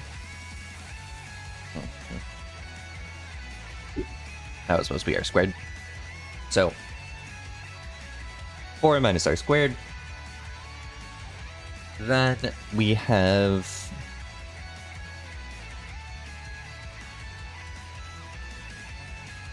well, because we're a paraboloid, so if we go ahead and model this,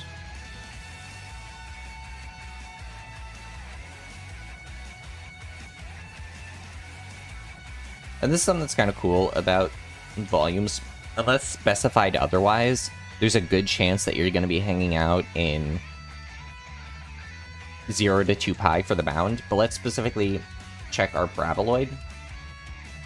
So a parabola goes like that. A paraboloid is essentially the same thing.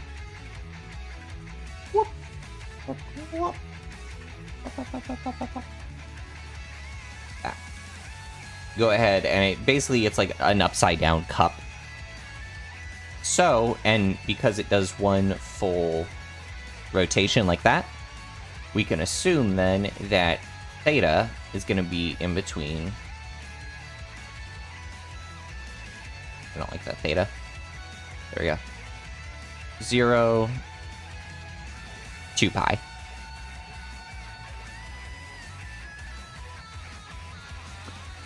The other thing we need now is to find our limits for r. The nice thing about this one is also because we have this relation here, x squared, or sorry, we have z equals 4 minus x squared plus y squared. We know that down here, well, we actually don't even need to do that. Well, what can we do? Well, actually, yeah, that's how we do it. So, hey Gideon, welcome. But instead of theta, we use quantum theta. So we know down here that z is equal to 0. So that means that 0 is equal to 4 minus x squared plus y squared, which we know is r. So if we rearrange that, we get that r squared is equal to 4. R must strictly be greater than 0 because it is a, or greater than equal to 0 because it's a radius. So we know then that r must be in between 0 and 2. So we have our bounds, which I'm going to quickly redefine. I'm going to write this out here. So somebody give me a letter. What do I want to call this area, or this shape? What letter do I want to call that shape? How are you doing today, Gideon? Gideon or H? Okay, capital H. It's got to be a capital. Q. Oh, wait, was that H or... Okay, the calcium's the one I understood first, so calcium wins. Q. Okay. Because capital. Alright, so... we go ahead and... finally the weekend. Heck yeah. You got any weekend plans? So if we integrate over Q... or here, I'll say this like Q is equal to... R theta Z.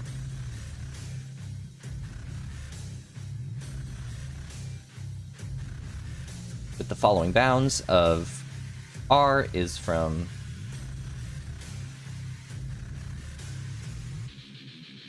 0 to 2.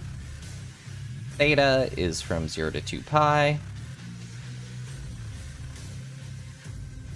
And then Z is from 0 to 4 minus R squared. What song is this?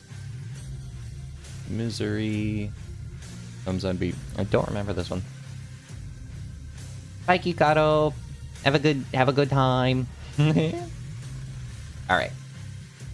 So, then the other thing we need to do is go ahead and convert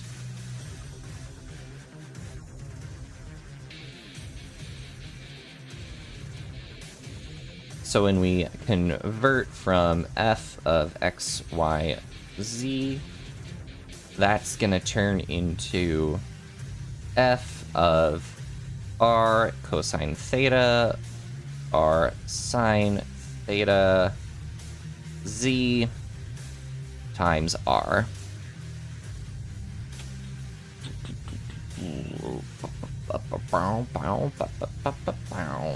So that gives us that our integral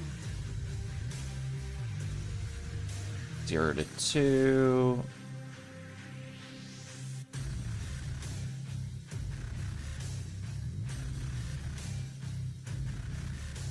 oh, actually, because we have multiplied by r 0 to 2 pi, 0 to 2, and then finally... See, we were in a convenient state where we could use this relationship here to find what r was. Sorry about that.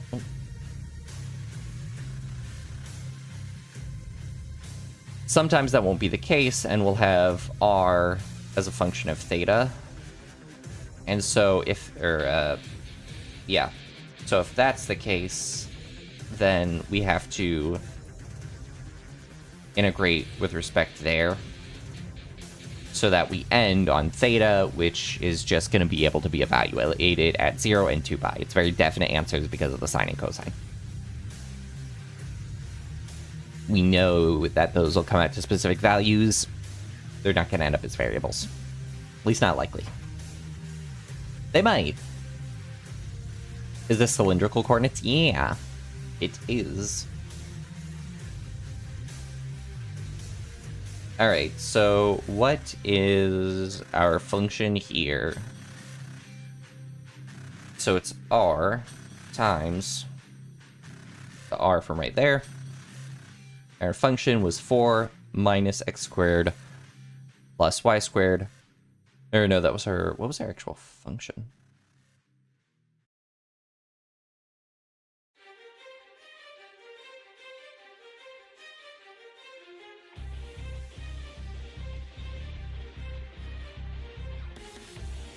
Interesting. Oh, I didn't, never mind. I didn't even see it in the example. The function was x squared. Find volume under 0, 0. Was this oath of... Oh no, this is... I forgot to actually write down the function itself. 4 squared. There we go. Okay. So x squared turns into r squared cosine squared theta dz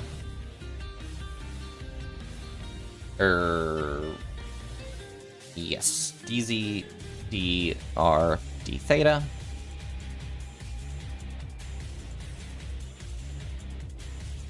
Zero to 2 pi, 0 to 2. Then the z just kind of pops into existence. That doesn't change the orientation of the parabola. What doesn't? So the function that we were integrating over was x squared. Are you talking about wait, what are you referring to, Apu? If the thing that would change the orientation of the parabola is if we were to do, so we have like x, y, z here. If we were to say that that's instead, say r sine theta,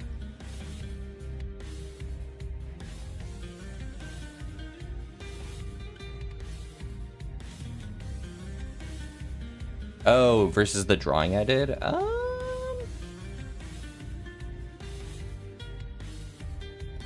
What do you think?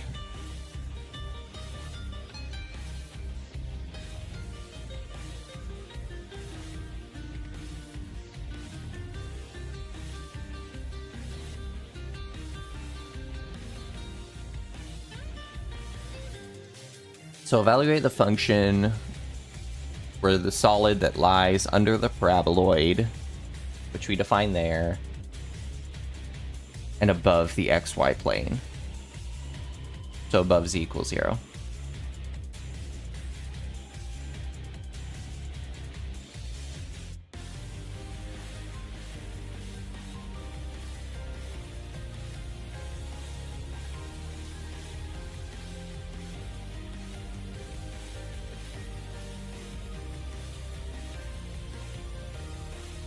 Huh.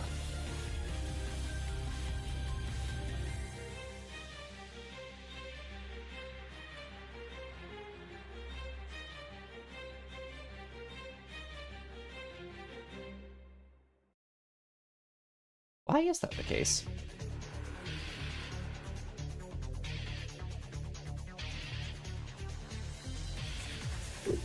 Well, I guess so. Okay, that's why.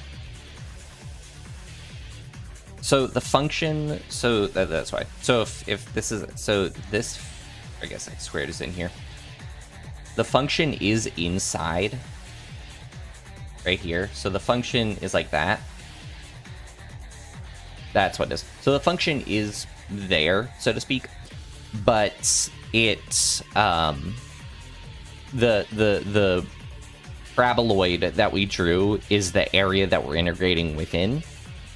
So we're gonna say this function, but only in this piece. So it ends up becoming kind of like that we look at. It becomes this like chunk of the paraboloid. So the thing I ended up drawing was the area we were integrating over. It wasn't the function itself, but that's actually a really good thing to point out.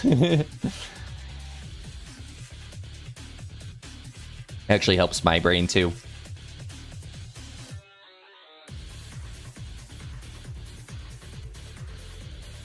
This is the type of stuff that you should always do math to, the type of music.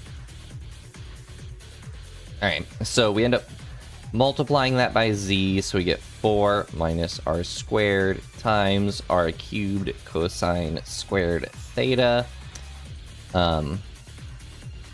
times dr d theta. Let's go ahead and simplify that.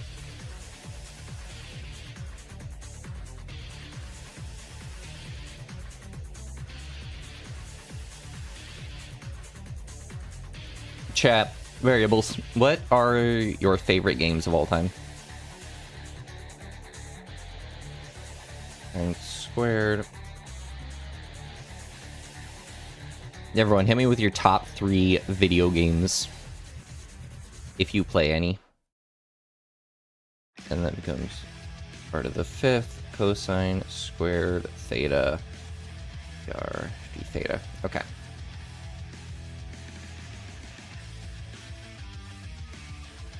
Alright, so let's integrate this.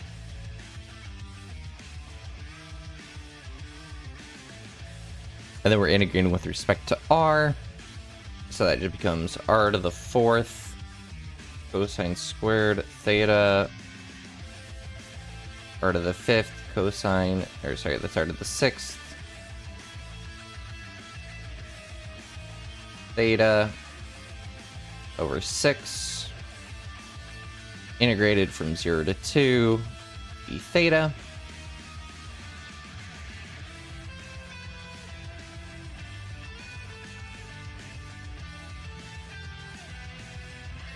Metroid Zero Mission is nice to play.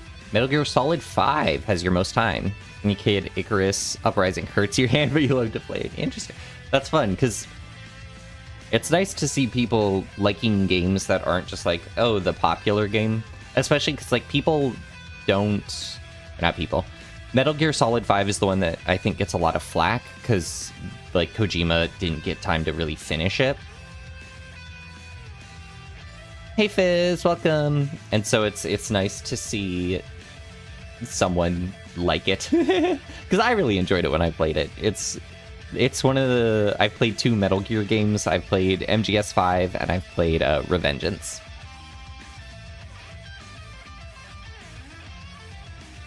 $16. That's what it was like. I just stared at 2 to the 4th for a minute there. I was like,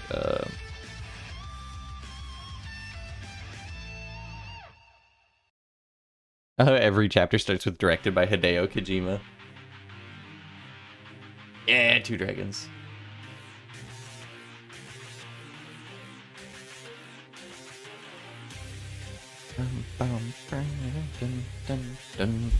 Dun, 64 over 6.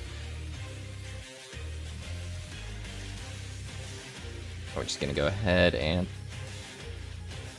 pull those out. You just have a 16 minus 64 over 6 out here.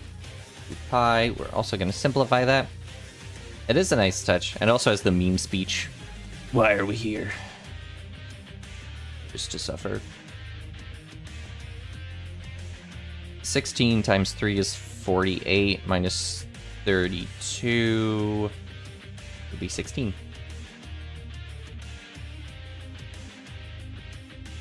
You redid the trailer, Cheese? Why are we here, though? What are you doing here? Oh, we're just doing some math. We're just hanging out. I was wondering what people's top 3 favorite video games of all time are, if you engage in the video game scene. Cosine squared.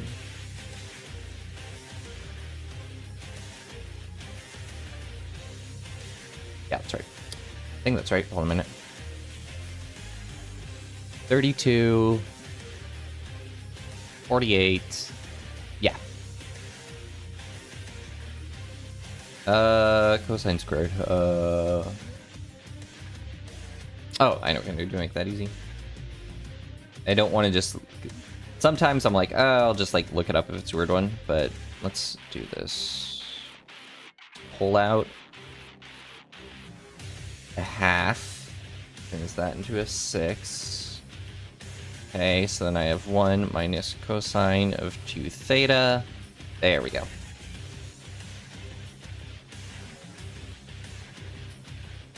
Top 1 Among Us, top 2 Elden Ring or something.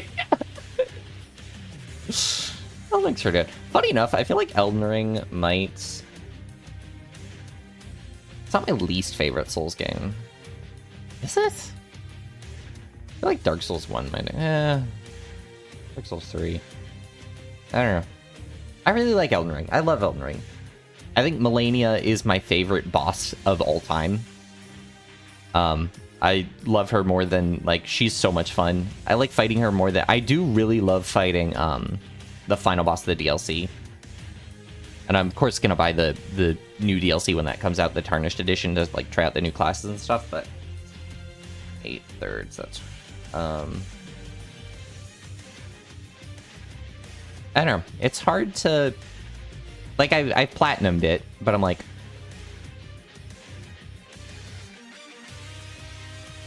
I don't know. Your favorite's Dark Souls 2 and the only one you've finished? Played all of them except Demon Souls. Demon Souls I really, really like.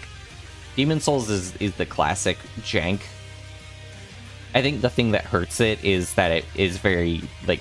I think the thing that hurts it is the same thing that kind of hurts Dark Souls 3, is the fact that it's very linear in certain ways. Like, even though you can go to different directions, feels very linear, but it is one of the more atmospheric ones, and I think some of that comes from the like PS3 jank of it. Although the remake, they did an incredible job. I could yap about Souls all day.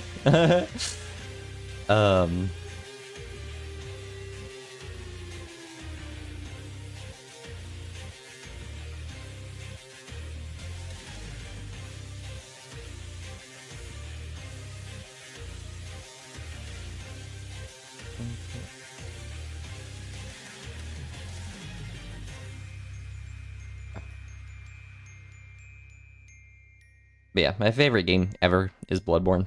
Dark Souls 2, I think, is my favorite Dark Souls. It's definitely the Dark Souls that I have the most hours into. I don't think it's the... Funny enough, I don't think it's the Souls game that I've...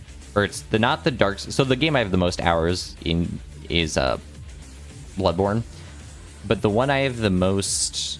The Dark Souls game I have the most hours in, I think might be Dark Souls 3, because I have like a new game plus like 37 character or something. The guy who could play Dark Souls on a mousepad, that's impressive. Trackpad Souls. So let's see, what is that? That's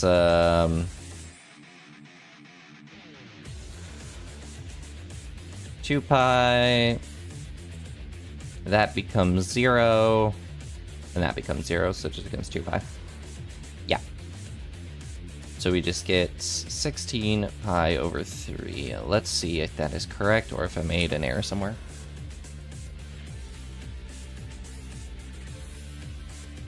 Yep, 16 pi over 3. Nice! Yeah, I'll have to do another Soul stream at some point. But obviously it's not my priority. Alright, I'm feeling pretty good about that.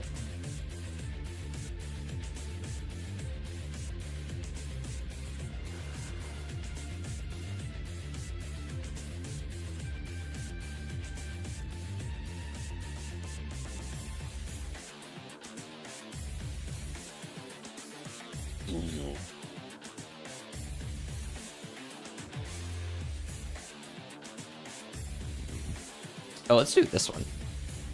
That's a fun looking problem.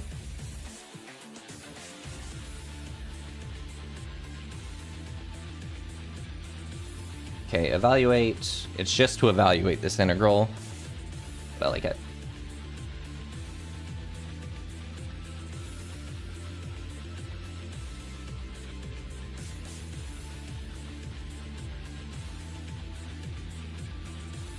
Because we will 100% be converting these into cylindrical.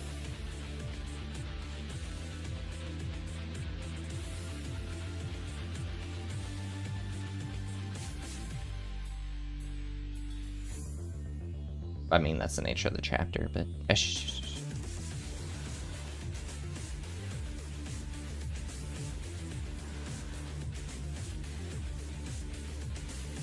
Now, better question.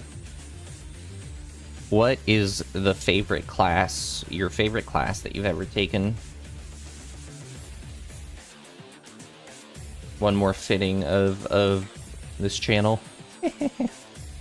Your favorite class, hit me with it.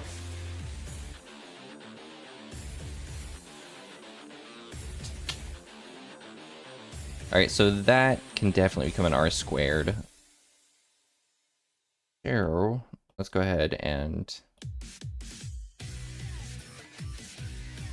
So R squared, I squared,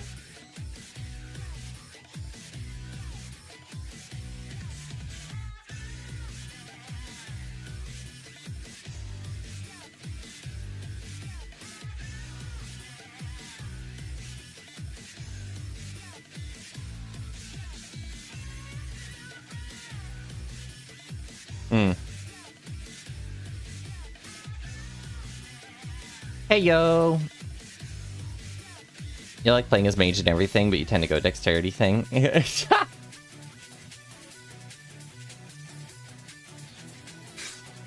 Not the type of class I was talking about, but there are two different answers. Physics 600. Oh my god. Your teacher helped you with all the questions and we fell in love with physics again. Aww.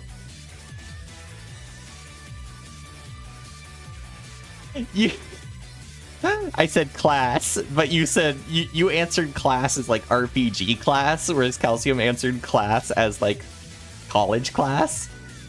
And both are, you know what? I'll take both.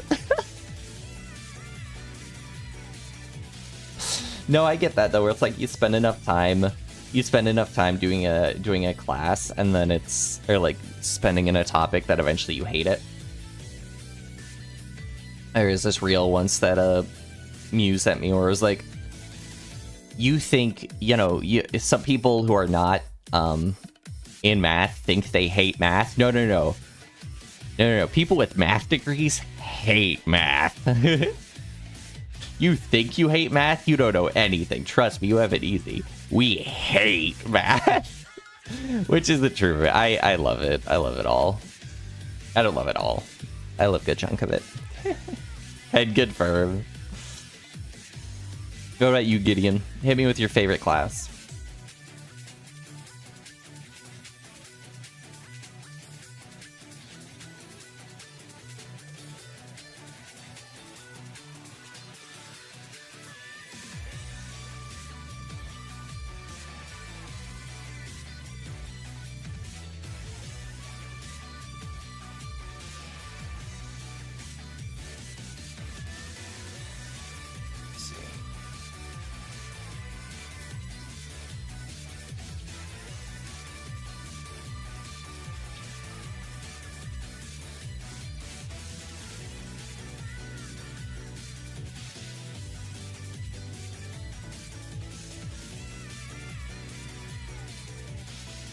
Oh, interesting.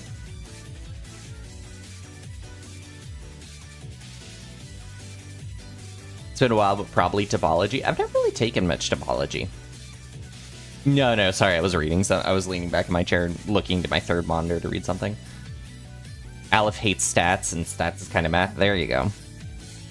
Yeah, it's its own field, but it's very numerical and it can be analyzed with math. And like many conclusions are reached through math, but it's its own stuff. Like a line of best fit, linear equation, you know. That's where I think numerical analysis is so cool.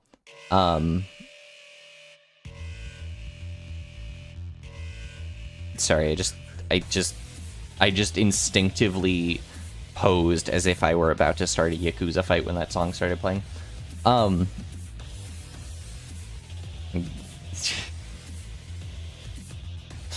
You want to do a green CS, but honestly you don't know if to manage your disorder which you've been diagnosed with. You're pretty sad about it. I think that can be overcome. A lot of colleges and universities have things to account for people who have disabilities regarding their different courses and things they want to take. Like where the places I've gone have had like testing centers that account for that, have had, you know, the different professors and programs will make accommodations. Universities are a lot better about it, in my opinion, than a lot of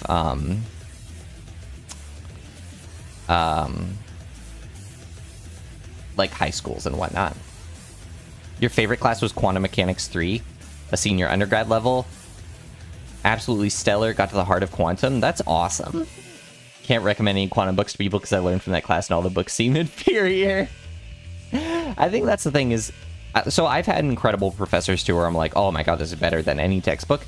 But remember that textbooks are meant to supplement that work, not teach that work. So I can never be like, okay, just go learn from this textbook, because that won't work necessarily. For some people it does. But it can supplement their knowledge and supplement your knowledge as well and view things from different perspectives. You're doing a degree in philosophy right now and you really enjoyed the intro to logic, even though you knew all the content before you started. I mean, again, it's that same sort of thing. Having a great professor and having just like going through that same stuff again can be really enjoyable. I've done this stuff before, but I'm going through it again as a refresher and I'm enjoying it. I think that's an important thing to remember, is that review, every time you learn, it doesn't have to be brand new. Sometimes review or tackling the same concepts from new perspectives can also be incredibly beneficial and a really enjoyable experience. Beneficial more than just in terms of the knowledge you get, but beneficial in terms of attitude, I guess.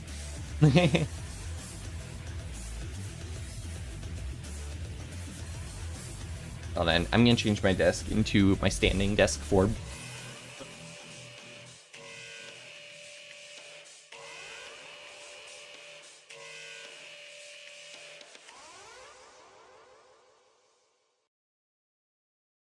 I just have to be careful with it because there's a cord that can get caught if I don't watch out for it. So what's the logic with this? So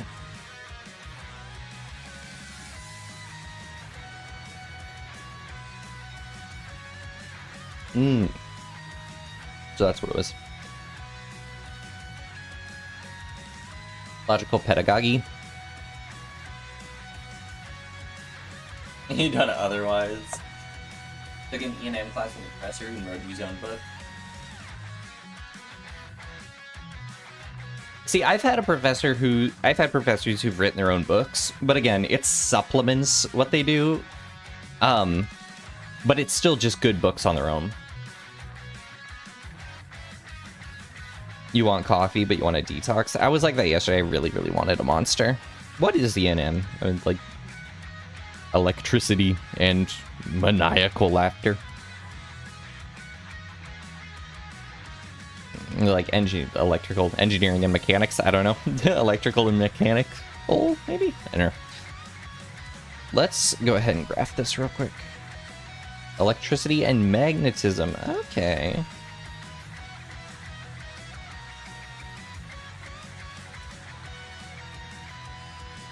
I don't know why I'm making this graph so big, but I am. A special Minecraft.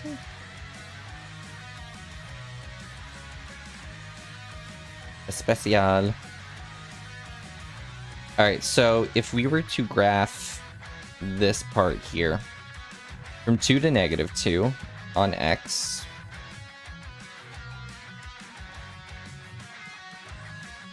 2 to negative 2.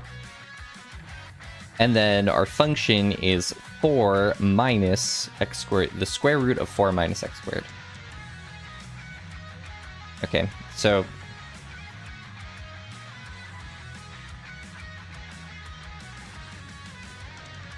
we're going down to, oh, okay. Isn't that the equation of a disk? I want to say that? Or is that a cone?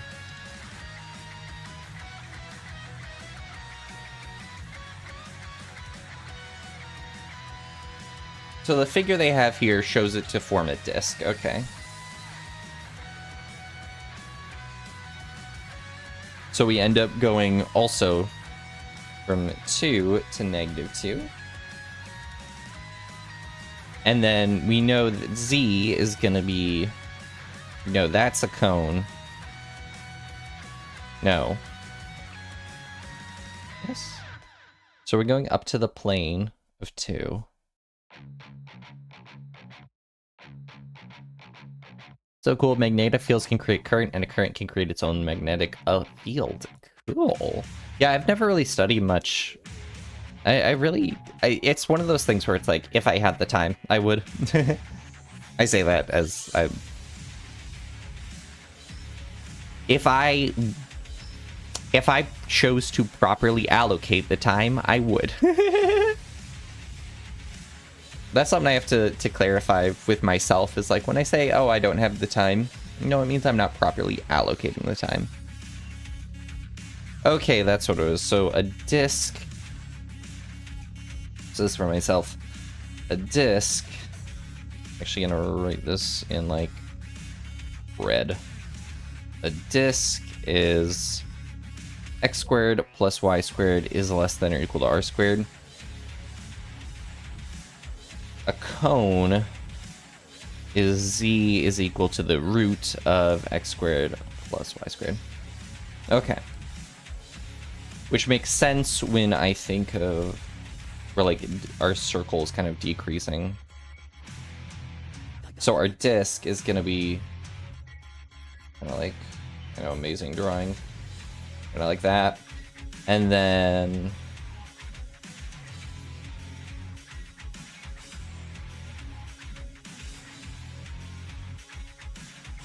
just take a second, we'd exercise of formalizing natural language expressions.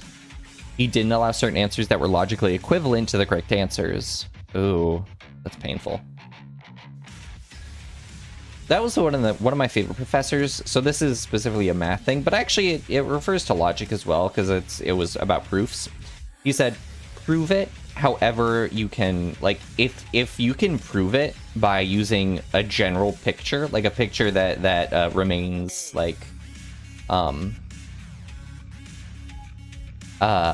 general, if you can, or remains I misaligned these, so it's not gonna look good no matter what I do, but what's the word? Not general, but like arbitrary. Then you should totally do it. It's totally fine to prove something with an arbitrary example, an arbitrary picture. It doesn't need to be the most formal thing in the world, because like fake formality is really irritated him in math without loss of generality. Exactly. It's so arbitrary. What song is this? This is awesome. Purgatory. It's just so many good songs in this game. So this is my very good drawing. So then we would mean that, so for theta, we would definitely be doing from 0 to 2 pi, as we can see. I feel like it could be worse. Yeah, I feel like it's good enough.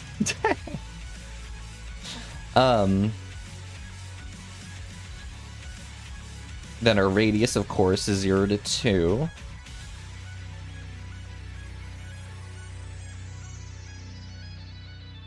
in R. And our Z, well, we established what Z was earlier with this, and so it actually would remain the same. It would be the square root of x squared plus y squared, which is r squared, so the square root of r squared is just r, to z, and then up to 2. Cool. Let's integrate. So 0 to 2 pi, 0 to 2, r to 2, of, what was the function again? X squared plus y squared, which is just r squared, and then we multiply that by r dz dr d theta.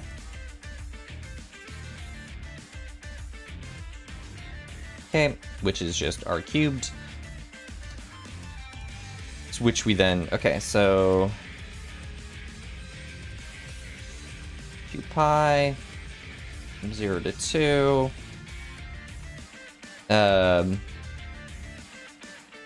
So we have 2r cubed minus r to the 4th dz, or wait, we just did z. Oops.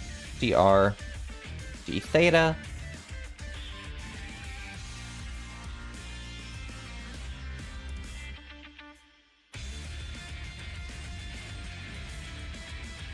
Zero to 2 pi. Sorry, my lip was itching. Do you guys scratch your lips with your teeth? I do that all the time. I remember I was working at a restaurant just post COVID, and you know, we were wearing masks the whole time, and so I would never smile at people. I would just, you know, do the little squint. I would just do the little eye squint, and I would also be scratching my like I'd scratch my lips with, or like my face with my teeth. The thing is, then it got to a really hot summer where it was like 100 degrees Fahrenheit, and so we didn't have masks on just so that we could breathe. And it was also like enough post-COVID where masks weren't mandatory. Yeah. Sorry. It was just post-COVID. It was post-COVID enough where it's like masks weren't mandatory. And so it was just so funny. So I'm like pouring waters for people, or like clearing tables or whatever. And then they're like, thanks so much. And I, like, instead of smiling at them, I would just like, just do the little eye squint with my face remaining completely blank. And I didn't even realize I was doing it. And I was like, while talking to people, like talking to customers, I'm like,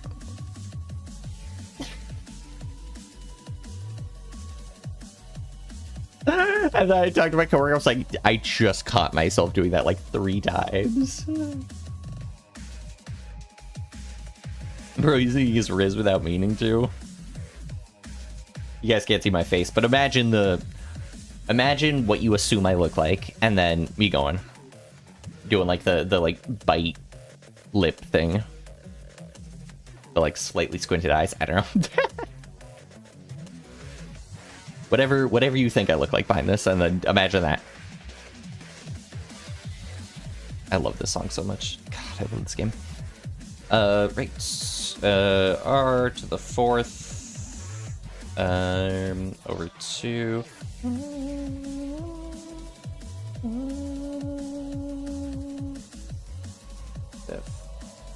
2 d theta.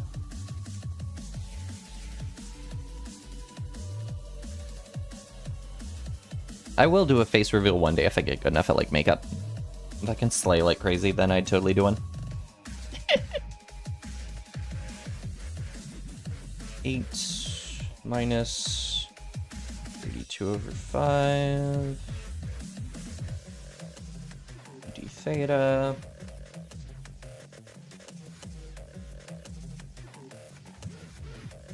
So whatever that would be. So 2 theta. Offer me some philosophy? Go for it. 40 minus that, so it becomes 8 over 5.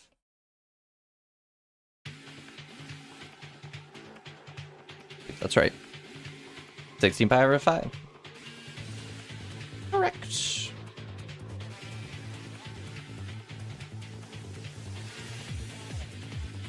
Have I ever been interested in any philosophical topic in the what classifies as a philosophical topic? Like the meaning of life, does that count?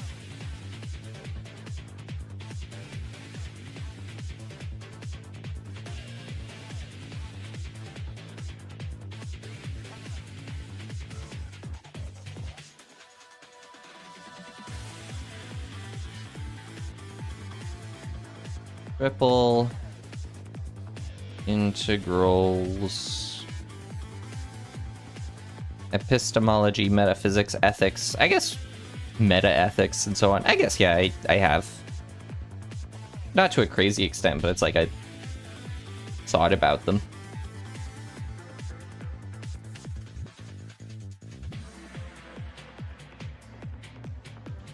Are I supposed spherical? Yep.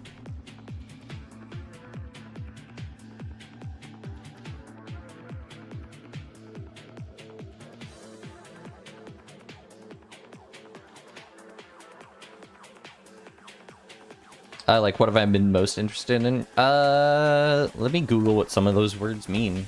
Like, what does that first word mean? Let's Google that. Epistemology. The branch of philosophy that studies knowledge.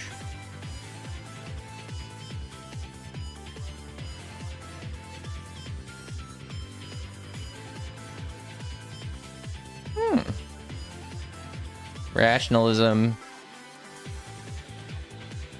I would say that's pretty interesting.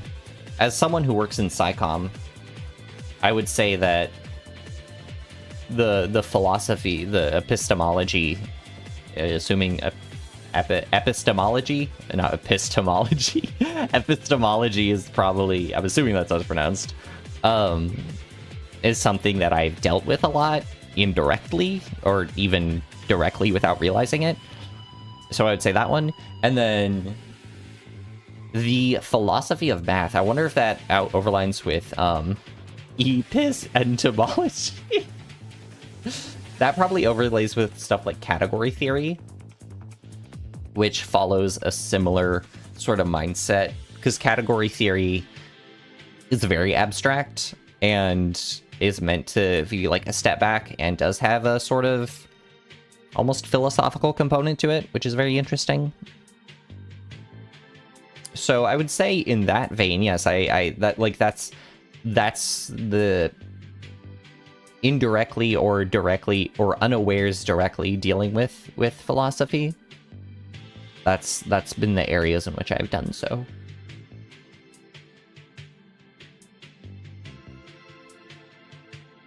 All right, so spherical. Now I'm getting hungry.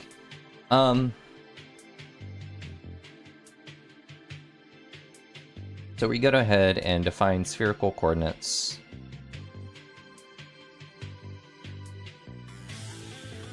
as rho,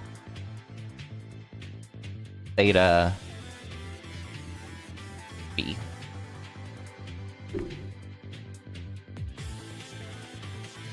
Where rho is strictly, or not strictly, is greater than or equal to 0.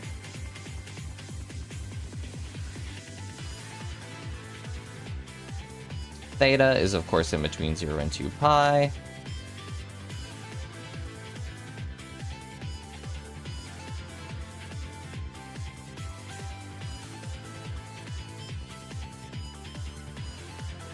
I think it'd be interesting to look into. That could be fun to look into at some point. Epistemology. I'll write that down.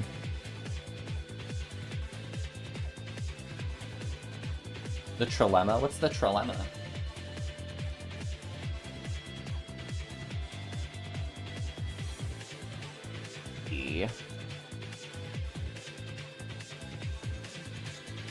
Do you guys use a notes app, or do you write things down physically?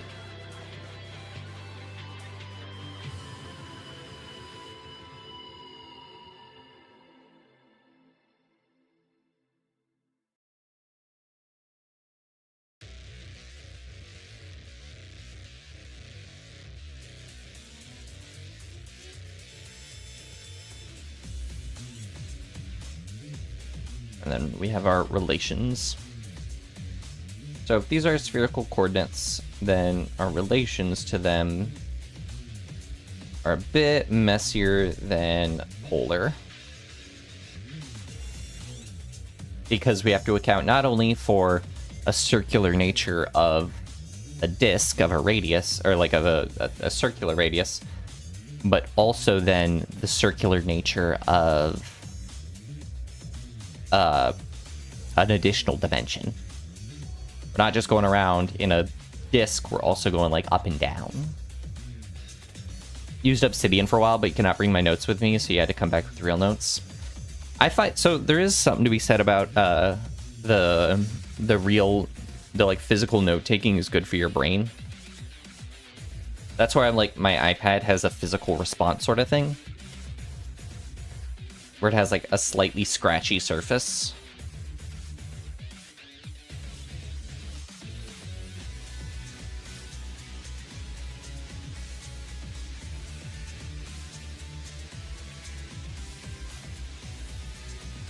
Man.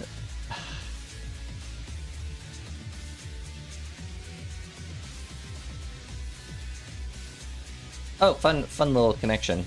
So you see how we're using rho for essentially our new radius calculation? I wonder if that's related to the fact that rho is often used in analysis, in like real analysis, to be distance. So that would make sense. Our radius is from the origin to the outside of, you know, our circle. A very good circle. On you. There we go. Perfect. So it would make sense for that to be intentional. I never noticed that. That's really cool.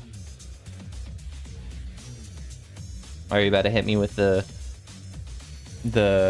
epistemology stuff in a second? I will read that once I copy this down. Sine, and then sine of phi. That's cool that they rotate both in regards to sine. And then z is rho cosine. Cool. Cosine of phi. Interesting. I'm bad at drawing phis. My phis never look pretty. I can do a good theta, but...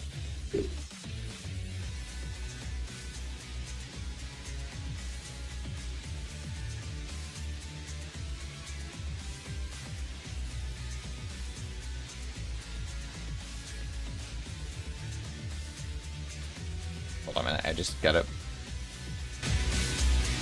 Just one sec, just gotta enjoy it.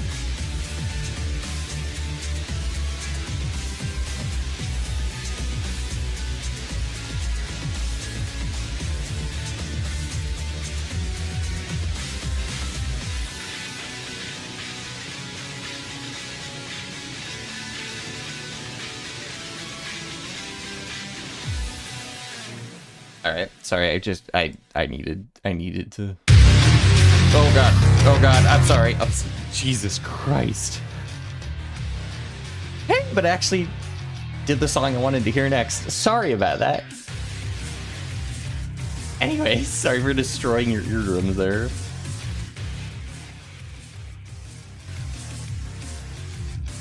That destroyed mine too. Anyways. Alright, some beliefs are justified and some are not. It seems like in order to know something, your belief, and this is the epistemology. And you're awake now. There you go. You're welcome. So this the trilemma of epistemology, as presented by Yo. Some beliefs are justified and some are not. It seems like in order to know something, your belief in it needs to be justified. To be justified is to have a justification. It seems like that is not, however. Not only do you need a justification, or not it, however. Not only do you need justification, but your justification needs a justification. This results in three options. Your justification chain goes on forever, it stops at some point, or it loops. All three options seem unsatisfying. This is called Agrippa's trilemma, or Munchausen trilemma. You know what that reminds me of? That reminds me of axioms in math. So, as I'm sure a number of you are aware, what's it called? The thing Mathematica, where the attempt was to prove things without elementary axioms, to prove things from the elementary principles without axioms.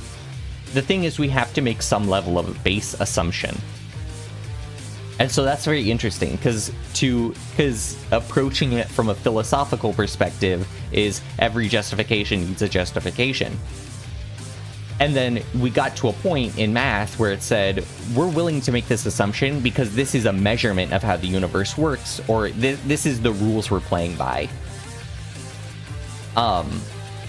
This is the rule. Well, that's the thing. All of math is going to be based on these rules that we're playing by. We made these initial rules, so we can play by them.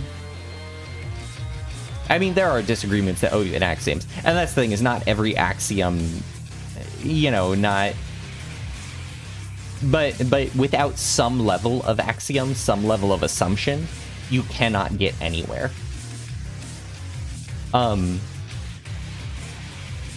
Which then is the, and that's there's a thing though with mathematicians and like physicists and whatnot and engineers, their conflict between, the conflict of a mathematician between, or a physicist between a philosopher, right, so you have to assume it's true, is, for example, the conflict of zero. This is an easy one. The conflict of zero.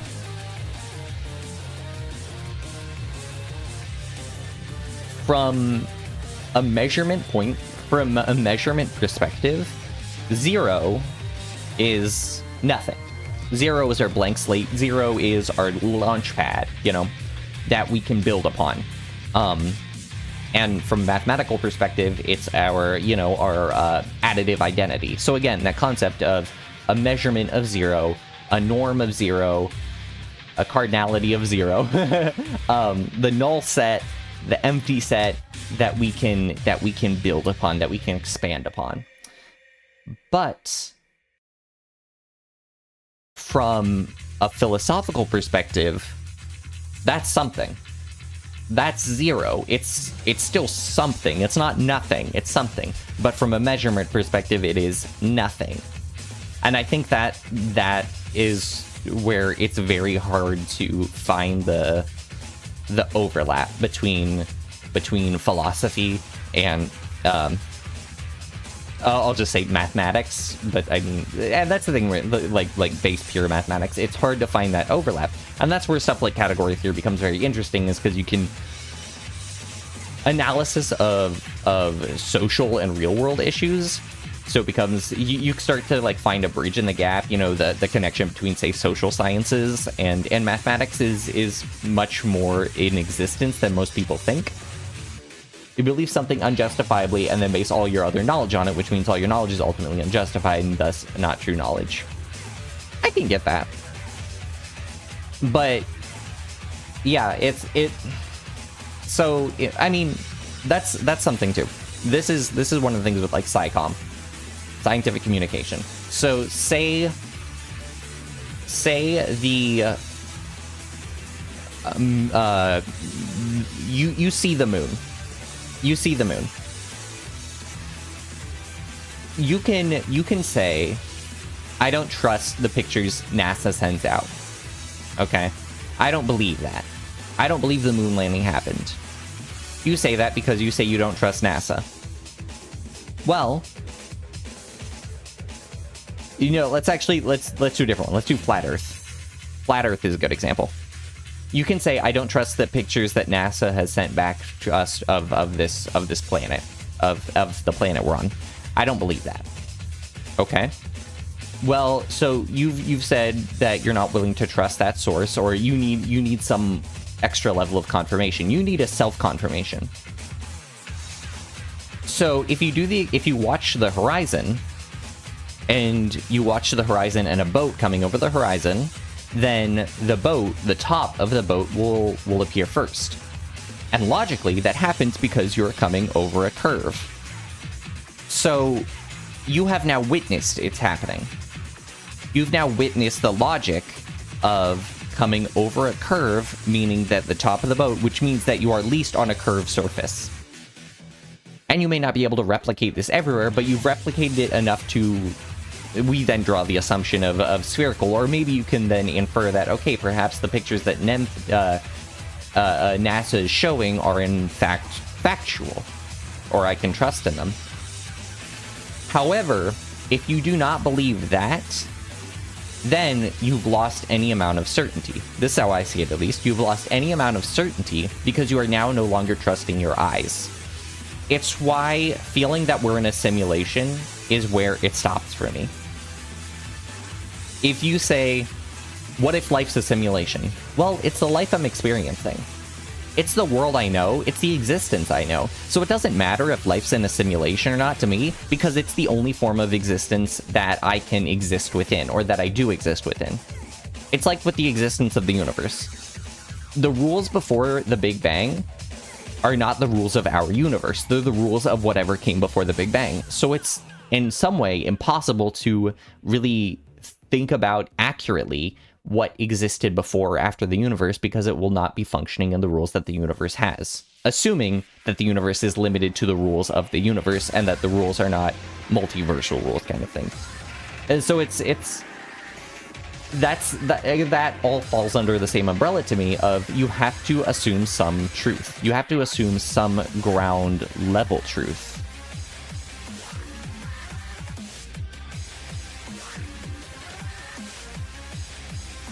The logic, it's not inconsistent, then it's not curved. It's logically possible that you're a brain in a vat, so it doesn't deductively follow from my observation that the ship is flat. But that's the thing. Okay, I'm a brain in a vat. Well, I can only function on the information that I'm given.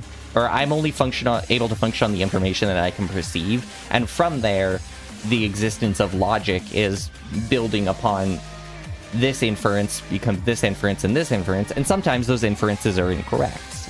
But there's a limit to that. At least how so I think that's where, again, mathematicians and philosophers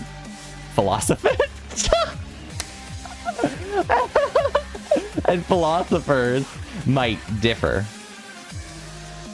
Physicists, mathematicians, engineer have an overlap, though. We think it's cute when zero is... Aww. That's cute, Calcium. I know, I gotta get her back. My goal is to make her into a VTuber. She doesn't know it. She does know it. I've told her. I'm gonna tell her again. I'm going out with her later today. I'm gonna make her a VTuber. I'm gonna make her become a VTuber.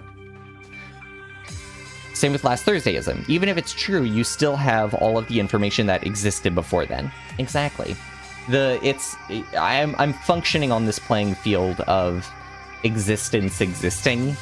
And even if existence didn't exist before this moment, then, well, okay. I can't do that. It's out of my control to an extent. The VTuber virus. Exactly. It's my goal. It's actually really cute, though. She feels nervous when she's in front of you guys. She really wants to, like, act funny and, like, be funny. And she's a very funny person in general. But she's like, oh no, I have to be entertaining. I don't know what I'm doing. All roads lead to VTuber. Exactly. Someday everybody will be a VTuber. That's the dream. I mean, kind of. It's just the next stage of personas, of like personality personas and whatnot. Or like putting up a front, like when you go to work, you behave in a certain way. So, the same sort of thing. Alright, we're going to listen to one more song, my favorite song from Yakuza, and then afterwards we will find someone to raid as we're nearing the 3-hour mark, okay? I'm gonna turn this up a little bit.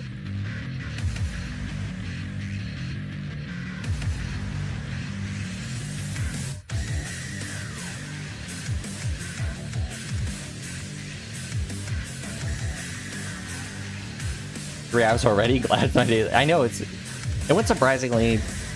I didn't expect to end up on 3 hours. It should go 3 hours.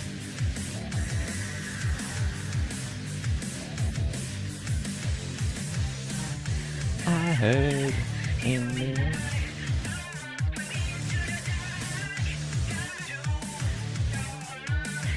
Oh, and the other relation we have is that rho squared equals bang bang x squared plus y squared equal or plus z squared.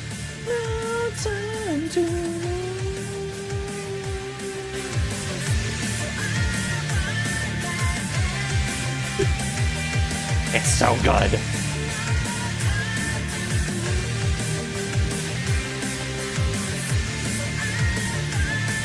It's such a great scene. It's my favorite fight in the game just because this song creates all the atmosphere for it. This is when Majima is fighting his way through the Dojima family office all on his own. And if you do this while in the Mad Dog form, it's even cooler because you got a knife. I know.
All right.